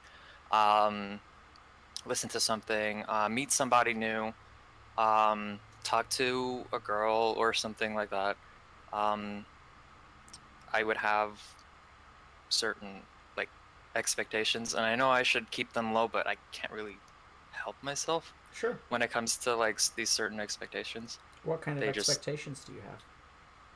Like, let's say if I went out to go see a movie or a live show like on Broadway or something, I would expect the show to be good. It was highly recommended by some of my friends. I would go in, and then I would like be either highly disappointed or something, and that would frustrate me, and then frustration leads to like kind of um like like anger, I guess, and then I would not know what to do with it, so I would just bottle it up and then just put it aside and then continue on with my day.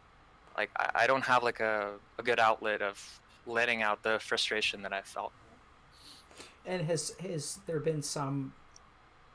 This is going to be a hard question to answer, dude. But do you feel like there's a particular expectation that you've been let down by, like a big one, like expectation with a capital E? Like, what were you promised in life that was not given to you? So I guess like going along with like everything that my parents have told me to do, all my siblings have told me to do, and then I tried it and it didn't work out for me in the slightest.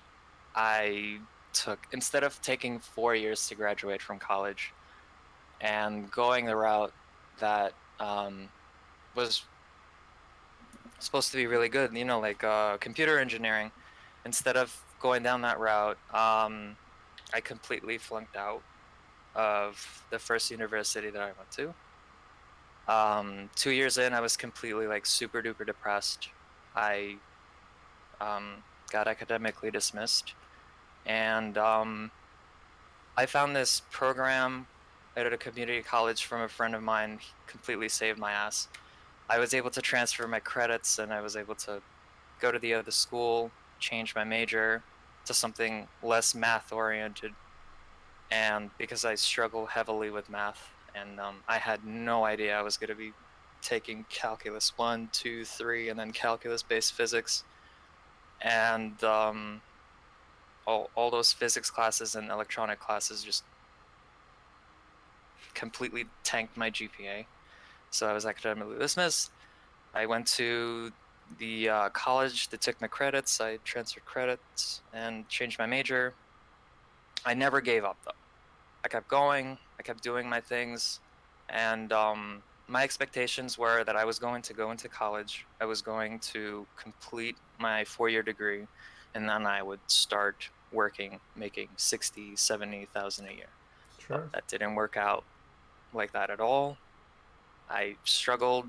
I worked hard. 6 years later, guess what? I graduated with a history degree, and all the years before that in high school and in college, my history classes were straight A's. Cool. So I finished my history degree. Yeah, what's up? No, keep going. Love your story, man. But I just by chance I met this person. He told me that there was an opening at the place where he was working, and he was working as an IT professional, and I got an internship at the company through him. He left. I came in. I did my internship, and I've been working as an IT technician for a while. So, yeah, that's something else that I've been doing. How do you feel about yourself, dude? I feel like I've accomplished a lot, but I still think that there's a lot to go, and I just need to learn to like manage my expectations, and I need a creative way or just some way of relieving stress, anxiety, and anger and stuff like that. And that's why I came that sounds really here. PC to me. I don't. And apologies because I'm a little bit fatigued at this point, so you may not be getting the best version of me. But Okay. Dude, are you ashamed of yourself? Oof. That I wasn't able to meet my parents' expectations, yes. But So here's what I hear from your story, okay? And I could be wrong here, and please push back if I am. So I hear like sort of like there was this like path for you, right? And you weren't able to really walk that path, or you didn't walk that path. I sort of assume that you weren't able, but whatever. I don't really want to. You didn't walk that path for whatever reason.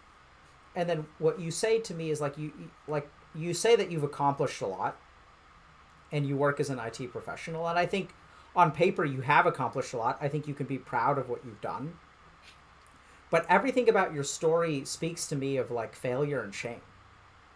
And I think there's a lot of danger in feeling shame and calling it accomplishment, because you could have a lot to be grateful for. You genuinely could, don't get me wrong. But what I'm really hearing from you is that like you didn't cut it.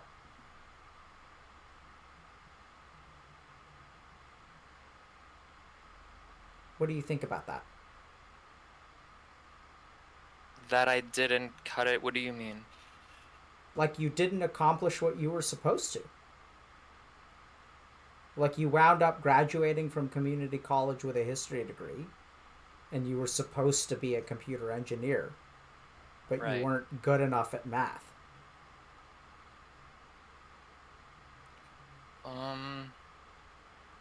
I guess you could feel shame that you weren't good enough. I mean, the question is, Or- what do you feel?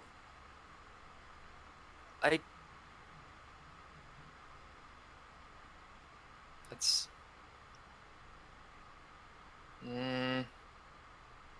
Because here's what's not connecting with me, okay, dude? okay. And you let me know, because I'm trying not to be judgmental, but like I recognize that what I'm saying could be like harsh. So what I'm hearing from you is that you feel frustration, anger, and sadness. And then when I ask you about your story, you talk about accomplishment and success. And that just doesn't line up to me. Okay. Right? So like when someone like puts their life together and the chips are down and you kind of rally and then like you make a comeback. What I would expect is like gratitude and pride. But what I'm hearing from you is that like you feel a lot of like negative emotions. Yes, I feel a lot of negative emotions because I wasn't able to go down the path that was laid out for me, that was supposed to be, you know, Exactly. A, B, C, D, easy, and I Yep. wasn't able to do it, but I accomplished something my way, and So it's yeah, so I think this is where things get like really subtle and really tricky. okay. Because like for people who truly like I think you have in reality accomplished things your way. Right. But what I'm hearing from you is that your way is not the good way. And there was a better way to do it, and you couldn't cut it that way. What do you think about that? I think that sounds right, but on paper, you know, it sounds right, but in reality, I don't think that's really the case, because What are you sad about, dude? I feel like I'm a walking disappointment. There it is. Right? So like this is the issue. Is that you actually do have a lot to be proud of. But you're not proud of it. Like like in your mind what I'm hearing is that you're a failure. Like you call it an accomplishment because like you graduated from community college. Good job, dude. You failed out of regular college and you graduated from second class college. Yippee.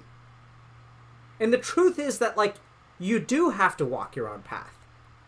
But like let's not dispense, like let's be like very authentic with what we're actually talking about. Which is, can you be proud of graduating from community college? Absolutely. Now I'm going to ask you a question. Are you proud of graduating from community college? I am proud to have graduated from a 4-year college. I graduated from so I went to a 4-year college. I failed out. I went to community college, did 2 years there. I switched my major there, and then I went to a different 4-year college with all of my credits transferred over, and there I finished my 4-year degree. And I still don't have my degree because it's COVID. Campus is closed. And my parents are still giving me a hard time about it. They're like, where's the piece of paper? Where's the piece of paper? Without the piece of paper, you're nothing. All the hiring managers, they all want to see it. In reality, I've talked to like hundreds of these hiring managers. They don't give a flying crap about the piece of paper. You just tell them, yes, I graduated. I have this degree. I have this experience. I have these licenses. This is why I'm good fit for this role. What's it like to hear that from your parents? They're stuck in a world of their own, and trying to explain to them, trying to reason with them is like talking to a wall. And what is that?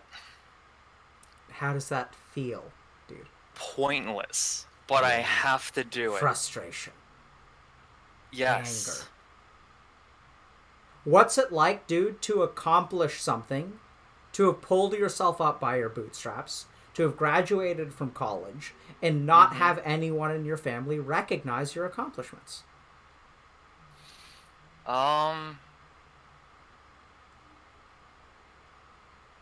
Not very good, but you're damn right. Their reasoning behind it is that... Forget about their reasoning. I don't care about their reasoning. Okay. What I care about is how you feel about your accomplishments. Because what I'm here... Yeah, go ahead. I feel like I've accomplished a lot with the difficulties that I have faced. Yep. I had to improvise a lot, but I was able to make something out of the situation that I had. Is it perfect? No. Do I still have a way to go? Yes. So I have a long way to go. Here's what I'm hearing, dude. I'm hearing that you have a lot to be proud of, and you have a lot to be ashamed of. Is that the duality thing, where you feel both shame and pride at the same time? Yes. I don't know how to sit with that, though. It's fucking hard, isn't it? Yes. Yeah, so I think, dude, so first of all, you're on your journey. I think it's a good journey. I think you're moving forward, and it's going to be tough. Like, I hate to break it to you, man, but, like, this is not going to be easy. Because it's very hard to take pride in accomplishments that your family is ashamed of. Like, do you understand that? Yeah. Like, how hard it is to be proud of something when no one around you is proud of it? Yeah. It's pretty tough. Yeah. So that's where the frustration comes from. That's where the anger comes from. That's where the sadness comes from. Right? Because what I see in you is like, absolutely, like there's duality here.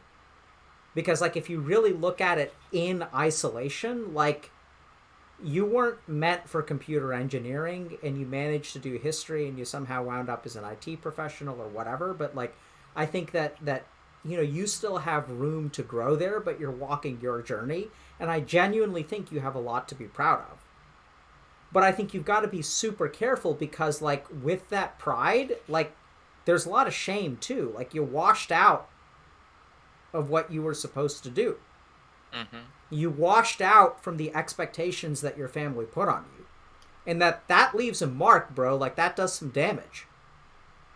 And like, reconciling those two takes a lot of strength and is not easy to do. So some scars that I have to work on. Absolutely. What do you think are the some scars that you have to work on? I have to revisit those some scars, those Which some undigested scars? balls. What are they? The being ashamed of not achieving the things that my parents wanted me to achieve. And being able to still pull something out of it by improvising and Yeah, so let me try to rephrase things a little bit for you. Just toss something out. This is a hypothesis, not a conclusion. Okay. So it's not just being the things, being able to achieve the things that your parents wanted you to achieve. It's not being able to achieve the things that you wanted to achieve. Because I want you to think about that period of time. Mm-hmm. Sure, you've accomplished a lot. You've graduated. You're like on track. Like, I think it's really commendable how you've managed to come out of this like really challenging period of your life. It makes me really happy to hear. Mm-hmm. But the samskar wasn't formed out of triumph over adversity. The samskar was formed like, how did you feel when you failed math class after math class after math class? I was numb. Just numb. Like, yeah, I just wanted the classes to be over with. Yep. I just wanted the professors to just give me an F and let me leave. Yeah, so your experience of it was numbness, but you felt a lot more than that. The numbness was protective. The numbness was adaptive. Does that make sense? Yeah, it makes sense. So I think what you've really got to sit with is not so to face the disappointment of your parents, you have to be proud of what you've accomplished. And if you were truly proud of what you've accomplished and just proud of what you've accomplished, you could face the ire of your parents and the disappointment of your parents with no problem. The issue here is that you're proud of what you've accomplished and you think that you failed. Oof. The reason that your parents hurt so much is because so think about this like a school bully, right? When a school bully makes fun of us, like the things that the school bully like said to me that hurt were the things that I believed about myself. Like, if the school bully called me stupid, I was like, you don't have any fucking idea what you're talking about. My grades are way better than yours. It didn't hurt at all. What hurt is when the school bully called me weak. When they called me slow. When they called me ugly. Because those are the things that I believed about myself. I didn't have a girlfriend, and they did. And I had never had a girlfriend, and they had had a dozen. So the thing to like really understand here is that you have a lot to be proud of, but you've also got to work through your own failure. And like, I don't think you recognize that it was a failure because you were numb to it. Because that's what you needed to do to survive. I failed to meet my own expectations. Because I made my own. Yep. Because like those are the expectations you were taught, but you absolutely internalized them. Right? So you do have a lot to be proud of, but like it's not enough to be proud of your accomplishments. Like you're halfway there. And this is where like I can relate to you a lot, dude, because like I know that, you know, when I was like what you guys see with Dr. K is not like what I was in medical school. When I was in medical school, there was like a relief that I was like finally in medical school, but there was also a ton of shame because I still remember like I went to a Christmas party and I talked to like people that I went to high school with and like everyone like is catching up, right? And they were telling me like, I remember like one of my friends was like, yeah, I'm an ophthalmologist now. And I was like, yeah, I'm applying to medical school. And it's incredibly shameful. And so, like, I have no doubt in my mind that you're going to end up okay. Because it sounds to me like you're walking your path and you have a lot to be proud of. But you also have a lot to be ashamed of. And those two are not mutually exclusive. Okay. And if you really want to get to the root of this anger and frustration, like, if you've accomplished so much, like, why are you so sad, angry, and frustrated? Like, it doesn't make any sense. That sadness, that anger, and that frustration are coming from somewhere. And where they're coming from, I think, is your own internalization of the expectations of your family. And you've got to let those go and, like, process them. And recognize that, like, your family thinks you're a failure and you think you're a failure. And you've got to, like, let that go because that just was not the life for you.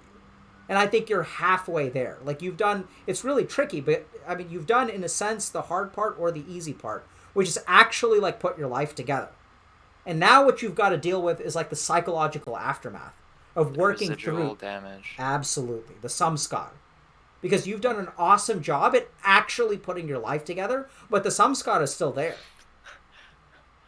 I plugged the hole, Doc. You did, which is awesome, dude. Like, don't get me wrong. Like, that is the first step you've got to do. You've stopped the damage. You've plugged the hole, but there's still plenty of water on board that you've got to bail out. Right? And you've got to face that shame. Face that failure. And, like, are you really telling me that, like, you wouldn't be happier with yourself if you had just done better at math and graduated after 4 years with a computer engineering degree? If you had lived up to your own expectations and all of your family's expectations? Knowing what I know now, no. Good. Knowing what I knew back then and wishing that I was good at math, There you where go. I am not joking, I put 6 hours of studying per class, like the math classes. I went to tutoring, the tutors were sick of seeing me. Like, I did everything I could. I tried Khan Academy, I did the tutoring, and it just didn't work. How does it feel to do yes. all of that and still fail, dude? Like, what the fuck am I supposed to do? Exactly. That is frustration. Do you understand that? That Yes. sentence is the essence of frustration. And until you work through that, you're going to continue feeling frustrated. And I can guarantee you, I will bet money that if you change positions in LoL, it's not going to make a flip of a difference. No, not really. I guess. Even if I tried jungle, even if I tried mid. I mean, dude, the most rage you're going to get from your teammates is if you jungle.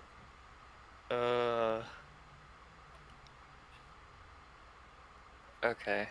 Right, so this is the problem, dude. Like, this is the real challenge, is that, like, I know it sounds hard, but, like, I really commend you and I applaud you for the work that you've done. But, like, the problem is that, you know, the samskar is still there. I mean, really, I'm very impressed. Not only have you started the path of putting your life together, but you've also understood what the problem is. And this is where, like, you talked about your original problem was, oh, yeah, like, my emotions get let out in a way that hurts people. And this is where, like, it really starts with, like, you have to be stable within yourself. And I know that I detect a lot of genuine sense of accomplishment, which I'm thrilled that you really feel that way.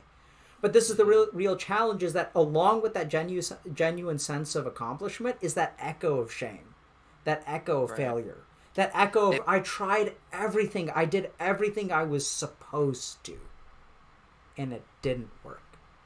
And boy, is that a bad beat. It feels even worse because of what is it called, confirmation bias, when you let me give an example, right? Job interview, they start grilling me on questions on technical knowledge that I'm supposed to have, but because the world of IT is so fucking enormous, that's why they have so many online forums that are there to help all the technicians. So when these people, like, grill me all these technical questions and I tell them that I don't know, I feel bad. Yep. Right? That I don't know. So this is beautiful, dude. So, like, I want you to notice what you're saying. You're saying that it's okay to not know. Mm-hmm. But you feel in those moments like you were Khan Academy tutors, you were doing everything you were supposed to, and it just wasn't good enough. Right. And I don't get the job because that guy decided this guy doesn't have enough knowledge of what he's supposed to know, what he thinks I'm supposed to know. And how does that make you feel? That's confirming my bias that I'm not good enough. There it is. Right? And so there's like a war going on inside you, like one part of you that's like disappointment and failure and not living up to expectations. Mm-hmm. And there's another part of you that's like, the dude is living his own life. The dude abides. We're living our own life. We're going to get a history degree. We're going to be an IT professional. We're going to make the most out of this situation. We're going to carve our own path in this life that is filled with uncertainty. And you have a lot to be proud of. but you also have a lot to be ashamed of. And until you process that shame, that confirmation bias is going to haunt you. It's going to be with you through every single interview. And the most dangerous thing is that I think that there are answers there that you could toss out that would actually satisfy the interviewer. But you say, I don't know, because of that echo. Because of that I just sense. choke. I just Absolutely. every single time. Fucking called it, man. And my mind just goes blank. Like And can't you know even, the answer. You could come up with it. But you carry that idea that you're a failure with you. I shoot myself in the foot each time. Yep. Because you've shot yourself. Like, see, you're so good at it, dude. You failed so many classes in math. Look at how good you got at, like, leveling up your ability to shoot yourself in the foot.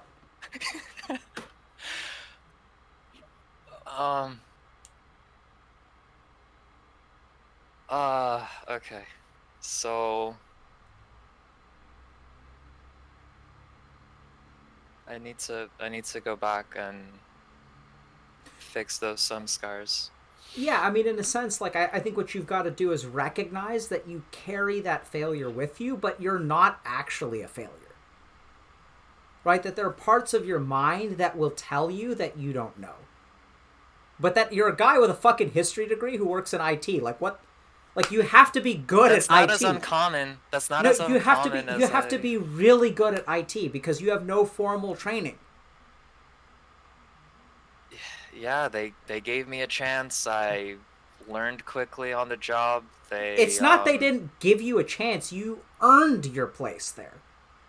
Because they wouldn't have hired you if you couldn't do the job. And so there's like this is the problem, is that there's that sense of failure you carry with you. But what I want you to really focus on is like understand that your mind is going to tell you, I don't know. And your mind is going to tell you, like, I don't know the answer to this, I'm going to choke. But I can bet money that there's another part of your mind that has a hypothesis to an answer to that question. And what I want you to do is run with that hypothesis, baby. Run with it and just say it. Don't say, I don't know. Take a chance. And trust that there's a guy in there who made chicken salad out of chicken shit. Because that's what you've done with your life. And when you're in the next job interview that you have, that's what you're selling to people. That you're someone who can not know the answers and still come out on top. Honestly, that's how it is in the world of IT. You're damn no right. redundancy ever. And you can handle that. There are no guarantees, but you will find a way forward, dude. Even if I have to sit online with Microsoft support or Dell support. Whatever, like you will hours. get it done. But that's not what you project on the interview. What you say is, I don't know. And what you really are, just as fairly, is I will get it done.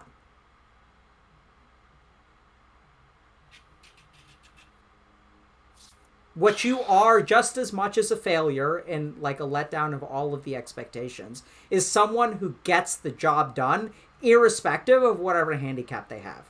That's what you are, and you're both of those things. The only shift you need to make is in letting one dominate the other, because right now it's the other way around. And practically you've got to work through that like sense of failure and shame. Like, sure, you've done a good job, like I get that, and I see that strength in you, I see that capability, but like just because you've accomplished a lot and you've pulled yourself up by your bootstraps doesn't mean that there isn't a part of your mind that thinks you're like a complete failure and washout and you failed. And the problem is, like, when your parents ask you for like the piece of paper, like, why does that hurt so much? It's because there's a part of you that believes that it isn't real until you get the piece of paper. That's what we're looking for. It hurts so bad. It hurts, baby. Stop, Dr. K. No. So I'm saying it to you, dude, because I know you can handle it, and because I know you're a guy who gets things done, irrespective of how much it hurts. That's how awesome you are. You get that? Like, you can I fail got as many math classes as you can, and you'll land on your feet. Dr. K can shit on you as much as he wants to, and you will land on your feet, dude. Trust in yourself. I'm telling you, man, League of Legends has tempered me in raw shit. There's Right? nothing these clients can tell me that I haven't heard Right, before a million absolutely. times worse. That's so good, man. Next time you're in a job interview and they're like, how would you handle the situation? You're like, I don't know, but I've survived a lot of matches of League of Legends, so I'm pretty sure I can survive this. Oh, man. There's nothing you guys can do that will, like, hurt me more than what I've survived in my League of Legends matches. Hired. Oh, man. I keep telling... So, I recently started playing League of Legends with a friend of mine. I mean, I started teaching my friend how to play League of Legends. I'm so sorry. And man. I keep telling him that I wouldn't wish League of Legends on my worst enemy. And he finally understands because he started playing ranked. He ended in bronze. He got into bronze 1 when he finished his placements, and then he slowly started climbing down to bronze 3. And he's like, Edward, how do you do this? And I tell him, you just have to keep trying. It's just a coin flip. You have to have the better teammates, otherwise you just lose. You have to play broken champions, you have to do cheese strats, you have to do whatever you have to do to get out of bronze and then silver. And then it doesn't end there. All the other tiers are just as bad, but for completely different reasons. Oh, so yeah. So there was something else I wanted to like talk to you about. I sent it to one of your mods.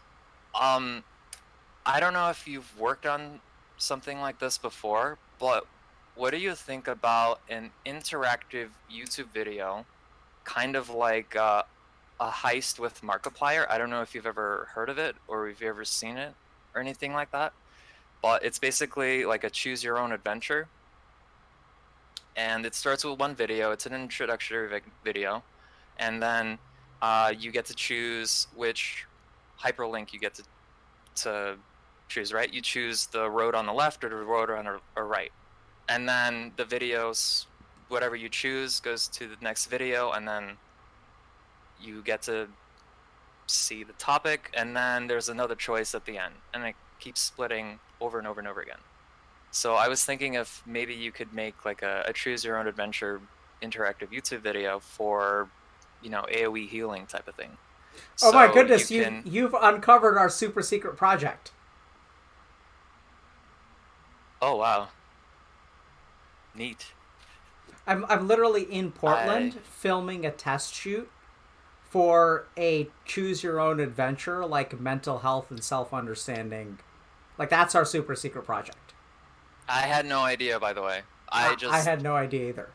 I literally messaged Ionized at 7 p.m. today. So, and like, he's looking at the message, he's typing me now. You know, here's the thing. Like, I talked earlier about how a book is not, like, adaptive to an individual, right?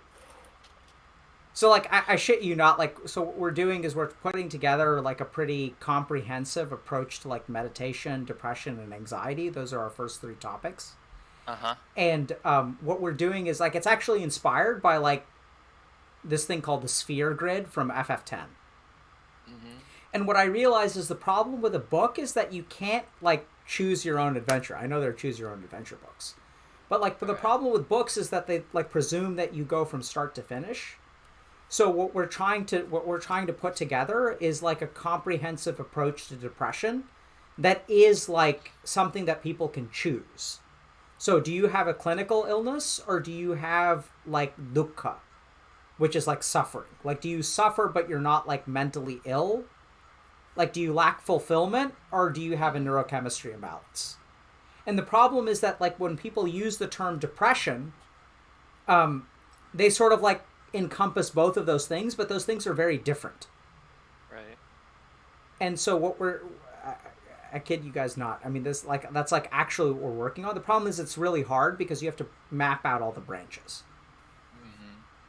But I love the idea, and that's what we're actually working on, is because we had the same thought. But are you doing it in a video format, or are you putting it on your website in, like, a text format, or how is that going to work? So right now it's a video format with like additional exercises and let me just see if I can show you. But yeah, so like we're our plan right now is to shoot videos probably in March is where it is, but like and then to sort of have like a branching approach to meditation. So like we'll start off with some basics of meditation, and then depending on like what you're interested in, it'll like branch out into different areas. Gotcha. And you should always leave like a buffer. What does that mean? In between everything that you're doing. So in the world of IT, whenever to future-proof for things, you always leave room for improvement. So if you're running a specific type of cable and you're putting it into a wall, you want to put in the ability for the future technician to come in and to add on to it, or room for him to work in it so that he could add stuff onto it. So in your videos, like if you're going to make 2 paths that you want to go down in the video, try to like leave 3, 4, or 5, because you're gonna notice that you're branching it off into like 2 types of different depression. Then you're gonna realize later on that there's actually 3, 4, or 5, or 6, or 7, or 10. Okay, so Twitch chat is asking me to hire you. Thank you. I accept. No, I mean I don't know that we have a job for you, but send us a CV. Sure, no problem. So I literally I don't think we have a job for you, but that's okay. That's okay. I think but by all means send us a CV. So I don't know if you guys know this, but like at Healthy Gamer we now have a team of like 40 people, and they're all from our community. Like we don't hire noobs from the outside. Like we hire only cult members. Cult members, okay. Yeah. And it's just simply about whether we have like whether we have a job that actually has what your skills are. But okay. I think we're sort of thinking about that somewhat, but I think the challenge that I have, dude, is that when it comes to like releasing something, it needs to be internally consistent and complete. So for example, like one of our modules is going to be about meditation, and there's a lot of stuff that's not included in there that could grow. But like I don't want to, like I acknowledge that sometimes you need to leave room to grow, but at the same time I also feel like from a product perspective, like you want to give people something complete.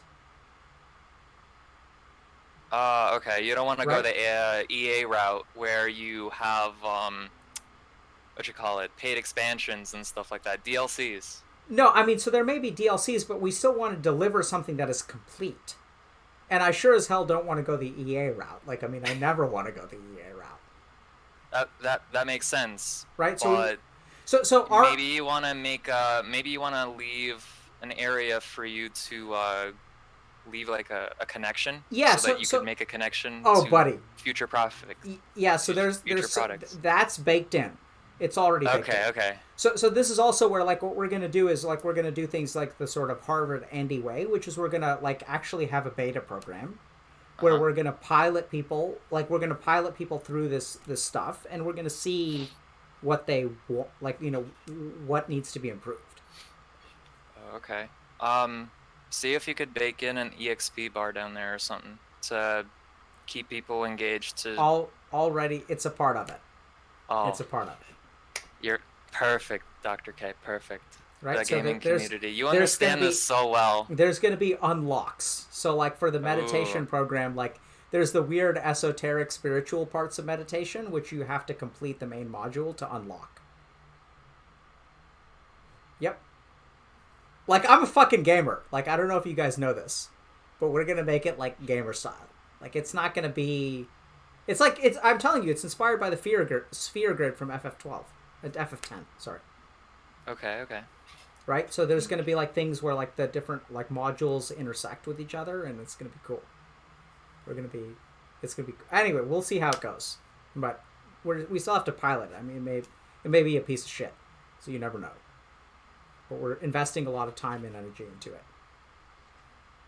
Overall, though, dude, I think we've come a little bit astray of where you were, which is like, I know that you've accomplished a lot and that you've pulled your life together despite hardship, but I think you still sit with a lot of that shame and a lot of that sense of failure.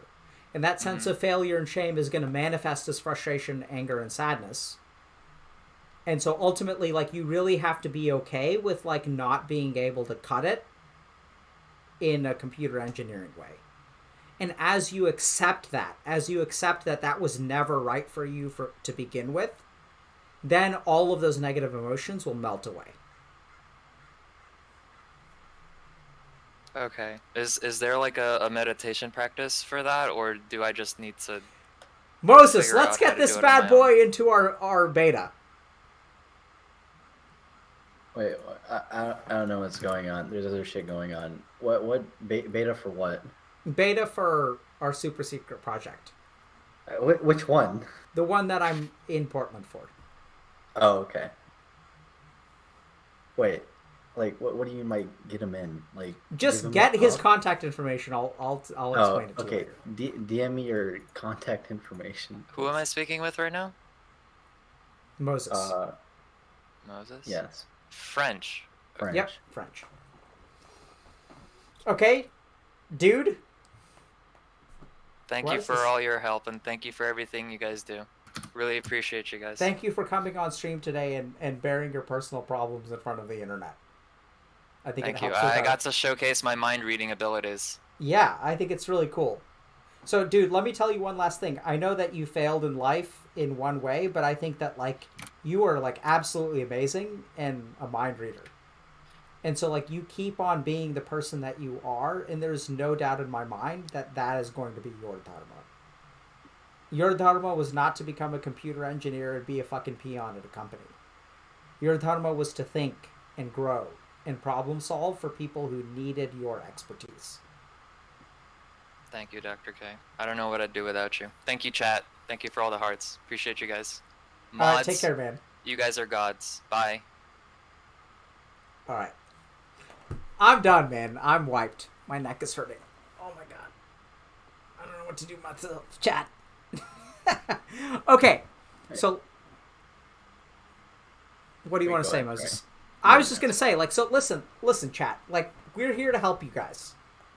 And we're going to do our best, but we need your feedback, and we need you guys to, like, I need you guys to get help. Okay? So if y'all are struggling with any of this kind of stuff, I encourage you guys, if y'all are even concerned that you may have a clinical thing going on, please go and see a licensed professional, get yourself evaluated. The other thing that I want y'all to do is really think about, like, this is the problem, is that I don't know that books will actually transform lives.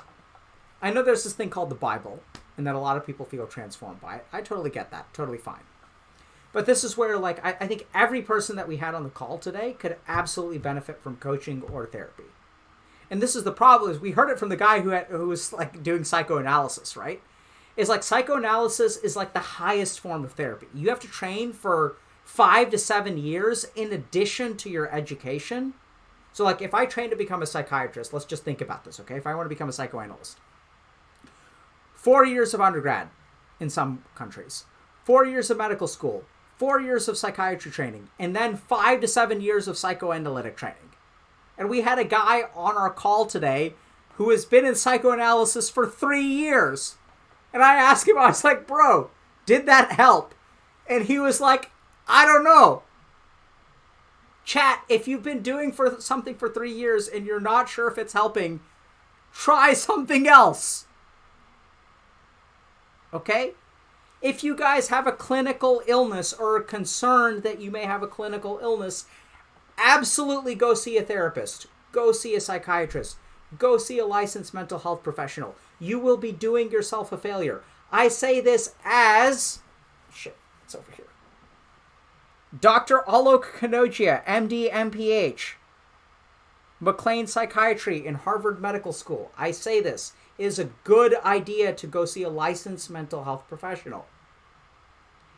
And at the same time, if you guys are dealing with the kinds of things that the people who called in today are dealing with, this is why we created the coaching program.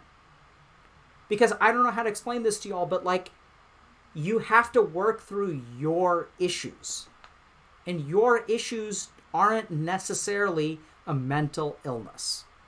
Right? This is the big problem. So you have to think about, what are your samskars? What are the things that hold you back? What are the things that like you deal with? Like I want y'all to really like think about, like, listen to the people that we talked to on stream today. Like, they're good people. They've accomplished a lot, but you carry a lot with you, right? It's about understanding your mind and understanding what your mind is doing to you. Understanding what your mind dictates to you. These are the things that like this is why we started a coaching program. Because everyone wants to talk to Dr. K, but I can't get to everyone.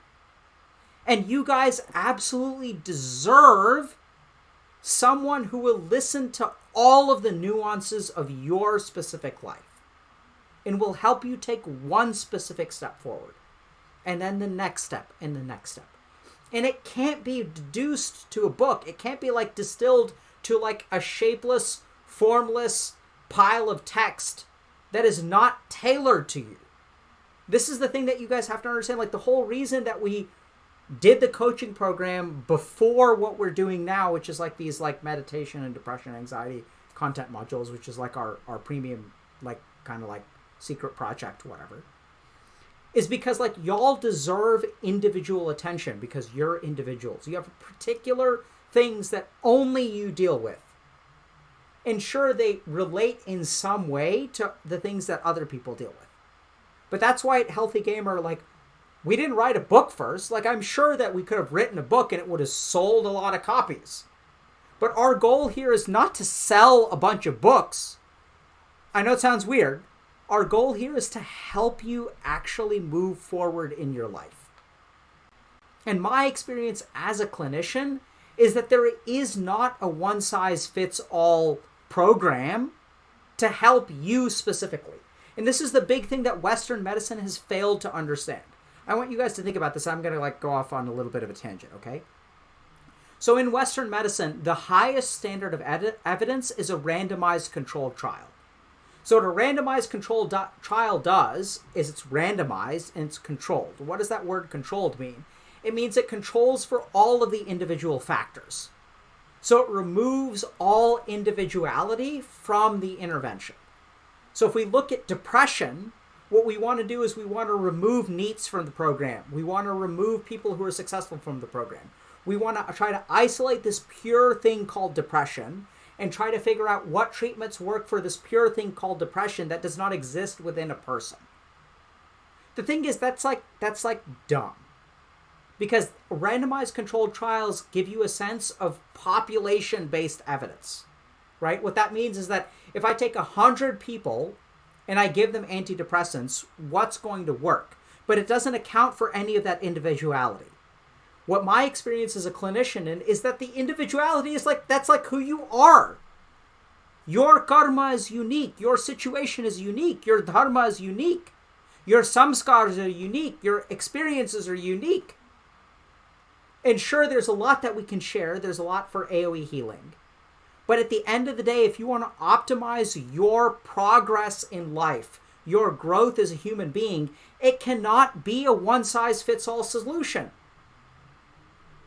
And this is why we started with the coaching program. Because what each and every one of you deserve is individual attention for your individual situation.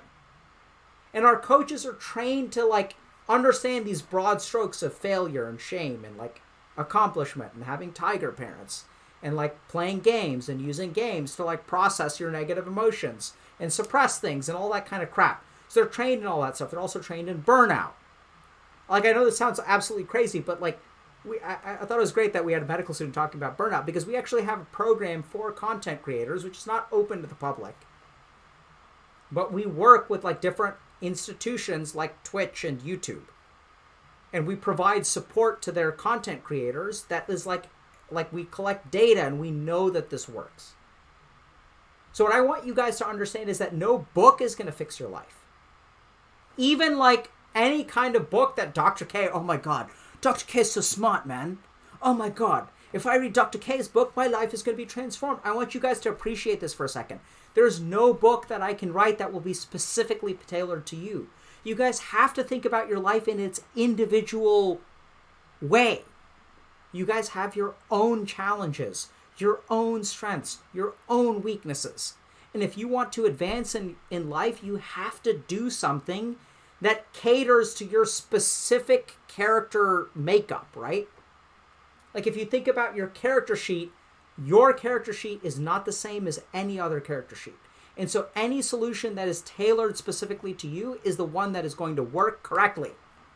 And this is precisely why I spent a year and a half of my life to create a coaching program instead of writing a book.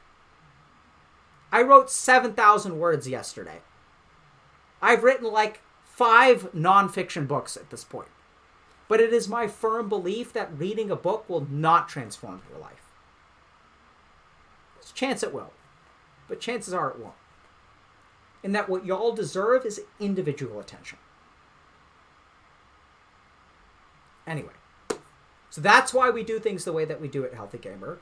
But I acknowledge that despite our coaching program having really good outcomes and a lot of people benefiting from it, I think a lot of y'all will benefit from it. I recognize that a lot of people want a choose your own adventure, knowledge from Dr. K approach to like understanding depression, anxiety, and meditation. So that is our super secret project. I shit you not, that's what we're actually working on this weekend in Oregon. And it's challenging, and we're going to see if it works. Like, I don't know if it works, but it's a pretty significant time investment. There's, in my firm belief as a clinician, there is no substitute for one-on-one intervention. And our coaches are fucking awesome. Like, they're y'all. I want you guys to understand this. We now have like 40 to 100 people if you count our coaches. We have like 100 people that are part of the Healthy Gamer organization now. And they're y'all. Right? Like, we don't want to hire like psychologists who are like random, like randos from like Yale. Like, we're not interested in that. We need you guys. That's what we want. And we're going to train those people, and we're going to equip them to help you. We don't want some fucking PhD from Yale. Nothing against them. They're like wonderful people. But what we want is like people from our community. We're going to learn how to help ourselves, and we're going to help each other. And that's what Healthy Gamer is about. It's about AoE healing. Okay? So I'm sorry, but I'm a little bit tipsy at this point. And I think I'm going to go ahead and sign off. It's been an absolute train wreck. Like, the U.S. is falling apart. Like, Texas has no power. I've been stuck in Portland for like 5 days now, and I can't find a flight back. But we have a commitment to you, which is our community. And this is our Dharma as Healthy Gamer, is to help y'all. And someone asked a question, is coaching only for people who are gamers? Absolutely not. I don't know if you guys get this, but we didn't talk much about video games today. What we are, what we have evolved to be, what we have adapted to be, is mental health for the internet generation. Because the boomer generation does not understand what we actually deal with now. Right? Like, the boomers have told us, like, this is what you need to do to be successful. Like, we heard it with the dude. Like, his parents were like, do this. His family was like, do this. And it doesn't fucking work. We have to figure out a solution for ourselves. And we're going to do it because we're brilliant and we're capable and we're scrappy. Like, the dude found his road forward and we found our road forward and I found my road forward. And we're going to do that together. So that's what Healthy Gamer is about, baby. Is Daddy drunk again? Maybe a little bit. Okay? So I also hear a lot of people are like interested in being coaches. Like, we understand and respect that. But at the end of the day, like, the number of coaches that we train has to do with the number of people that we like that need coaching, right? So I think right now we have about 60 coaches and we do a good job of supporting everyone in our community. So we probably will be like opening up applications soon, but like at the end of the day, you know, It's about helping our community. And so if you guys are stuck, if you guys are having trouble, like, please sign up for our coaching program. That's why we developed it. You know, and it's like, it's cheap. Like, it's way cheaper than mental health treatment, because it's not mental health treatment. It's helping you understand yourself. And it's my firm belief that if you want to be good at the game of life, you have to understand the controls. And that's what we're really about at Healthy Gamer. I hear Killer K saying, it's good, seriously. Good. I'm glad you had a good experience, man. That's what we're here for. And we're going to try to do more. Like, we have to do more. We have to do more for you guys, and we're working on it. We really are. And it takes time. Like, I don't know if you guys get this, but we started in April of 2020. We haven't even been around for, like, 1 year. Actually, we started streaming in October of 2019. We've been around, like, 15 months from a streaming perspective. But, like, the world is changing, my dudes. Like, the world is changing, and we need to adapt with it. And that's what we're about at Healthy Gamer. A new approach to mental health. Mental health that expands beyond psychiatry. It's not just about mental illness. It's about all of the things that you face. All of the challenges in your mind.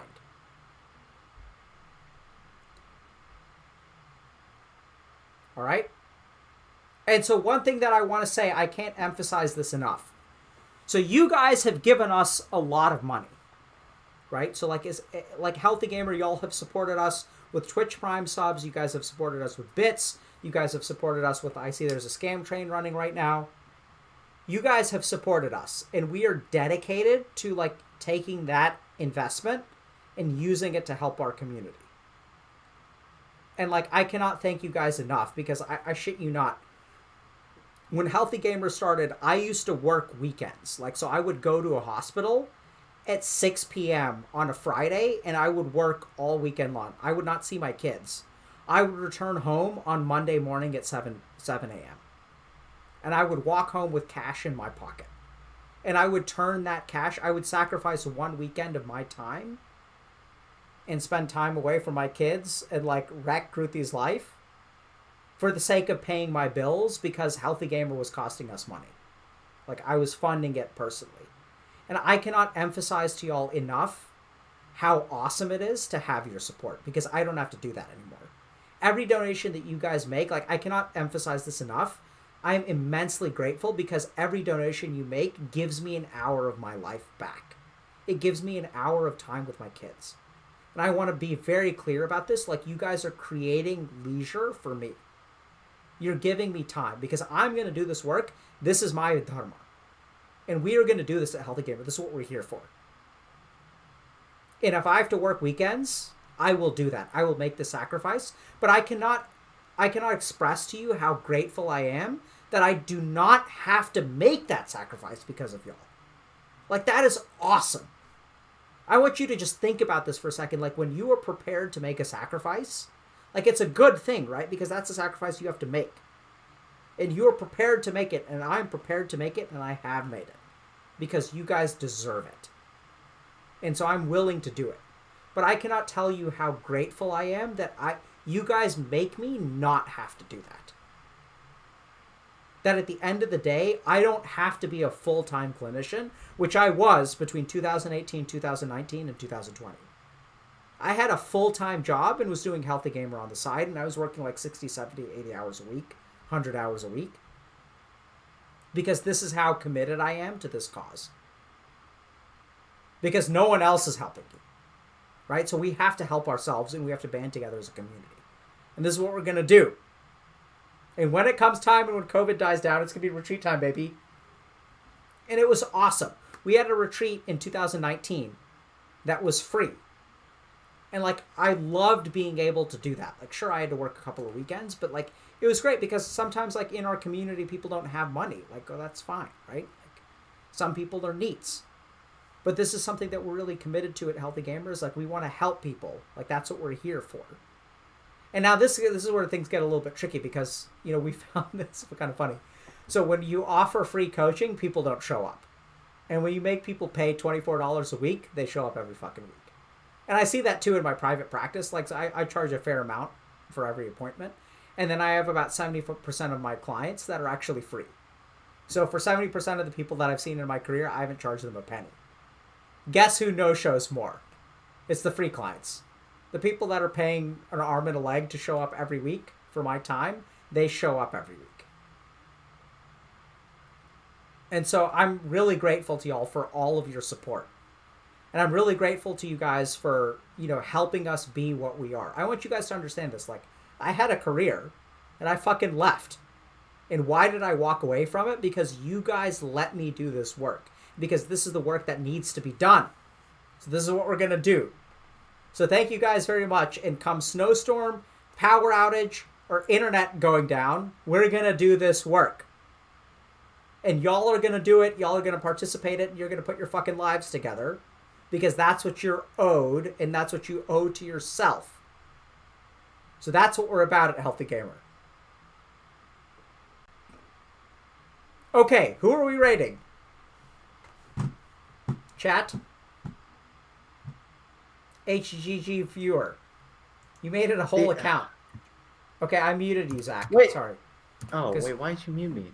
Because you were like clackety-clacking. This is 'cause I was trying to get your attention. Can you tell people about the group so they can sign up for the wait list?